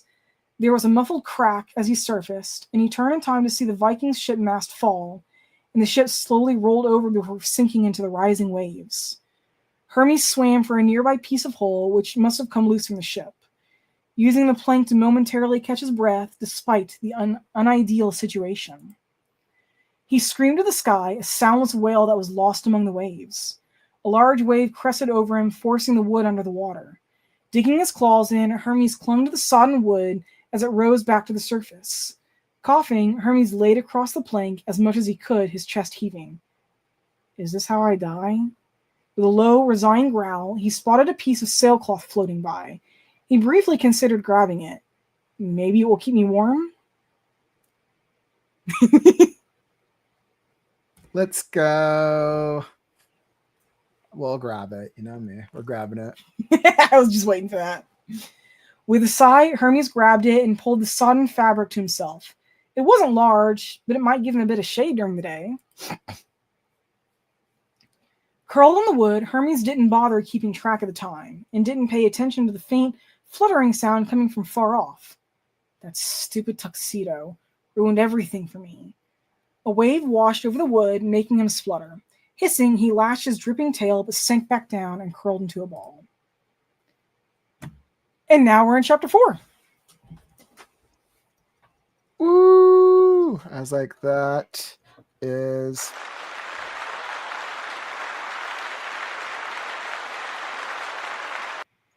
It was actually really cool being able to hear the different variations that you've gone with the game. And I just loved hearing that part of the story again. I think I continue to like Parrot a little bit more than the Egyptian Viper. I can't wait to continue. Like, I can't wait to finish this, but I mean, it's good. Mostly Act 2 chapters are more, most Act 2 chapters are way more just dramatic because they're just further in the story. Yeah. Intentionally so. Like, it's a really nice transition. I like how we've done it. Plus, how you mentioned earlier, you know, the chapters are all different. Mm-hmm. They don't all follow every the same chapter pattern. feels different. Every chapter feels like a different adventure, all in the overall arching adventure of Hermes, which I love. I think so far my favorite chapter might have to be either 4 or 6. I might be a little biased because I wrote them, but I do kind of like the more somber tones I put into them. Mm-hmm. And I kind of like those stories myself anyway. Plus, I mean, well, with chapter 4, I got to write something scary and actually look into Irish folklore, which was awesome. Yeah, so like chapter 4 definitely came out really, really great. I literally don't know what chapter is my favorite. I almost feel like the chapters we're about to write, or whichever ones happen next, will probably be my favorite because the climax gets all the cats together. Like, I'm actually really looking forward to that arc. Yeah, but I mean, there's the game. Like, so once again, thank you for sharing that. I think that's a cool little introduction. And now, as we reach this point of the stream, we've really gone through the whole moment of going through this adventure right now this past month. What is, and now I'm curious actually, now that I have NaNoWriMo pulled up, I have to see what is the final word count, what we were able to accomplish in November. And it looks like our final word count is 59,571. Damn. Wow. 59,000, well, up from our 34,000. 59, 7, 5. That 34 was last weekend. I know. We put a lot of progress into it. I was like, now where's my certificate? Where does certificate at? What do I got to do? I have no clue. Yeah, me neither. Maybe it's something that happens when November's automatically over. Yeah, that would probably be my guess because once we've submitted it, in progress status. What was that? You can maybe, no, never mind, because technically this isn't done. I've got my progress to 120% now that I put this. So yeah, you're right. Maybe it just happens automatically. That'd be my guess. Because it doesn't give you an option here to, let's say, like, finish story. So yeah, my guess is it probably just happens automatically. Yeah, I'll probably review it on Monday. We'll come back and we'll check this out on Monday with our Yeah. update stream. But once again, like really, really great work. For anybody that's been involved in the story, I know we've had a couple of you here in the community. We'll make sure that we're going to give the appropriate credit. Obviously, we still have parts of the story that we need to finish, the last sections of it. I would say that from a formatting perspective, it's about halfway formatted, halfway through the manuscript. And like we still have some plot holes we need to finish writing, obviously, but turning out to be a really good game. So for those of you who were involved and received one of the different credits, we'll be crediting everyone appropriately. We should have everyone's email, so we'll reach out to you if we're unsure about how to credit you. Yeah. But we'll announce more maybe on Monday on any of our follow-up, or we might wait till the following Monday for us to kind of wrap up and be able to finish the game. So we'll see. I might be a little late to the stream on Monday, actually, now that I think about it, because that's I'm going to all be right. up in Indianapolis.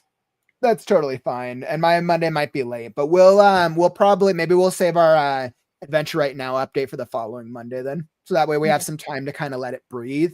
So hopefully we can finish the rest of the manuscript. Yeah, at least on my end, and then we'll give you guys updates on the game as well, because so I know you got a little bit of progress to make on it, so we'll keep everyone updated. A little bit's an understatement. I promise I will keep everyone updated. But yeah, I mean, this has been a really incredible 5-week event. I didn't expect we were going to get a 60,000 manuscript.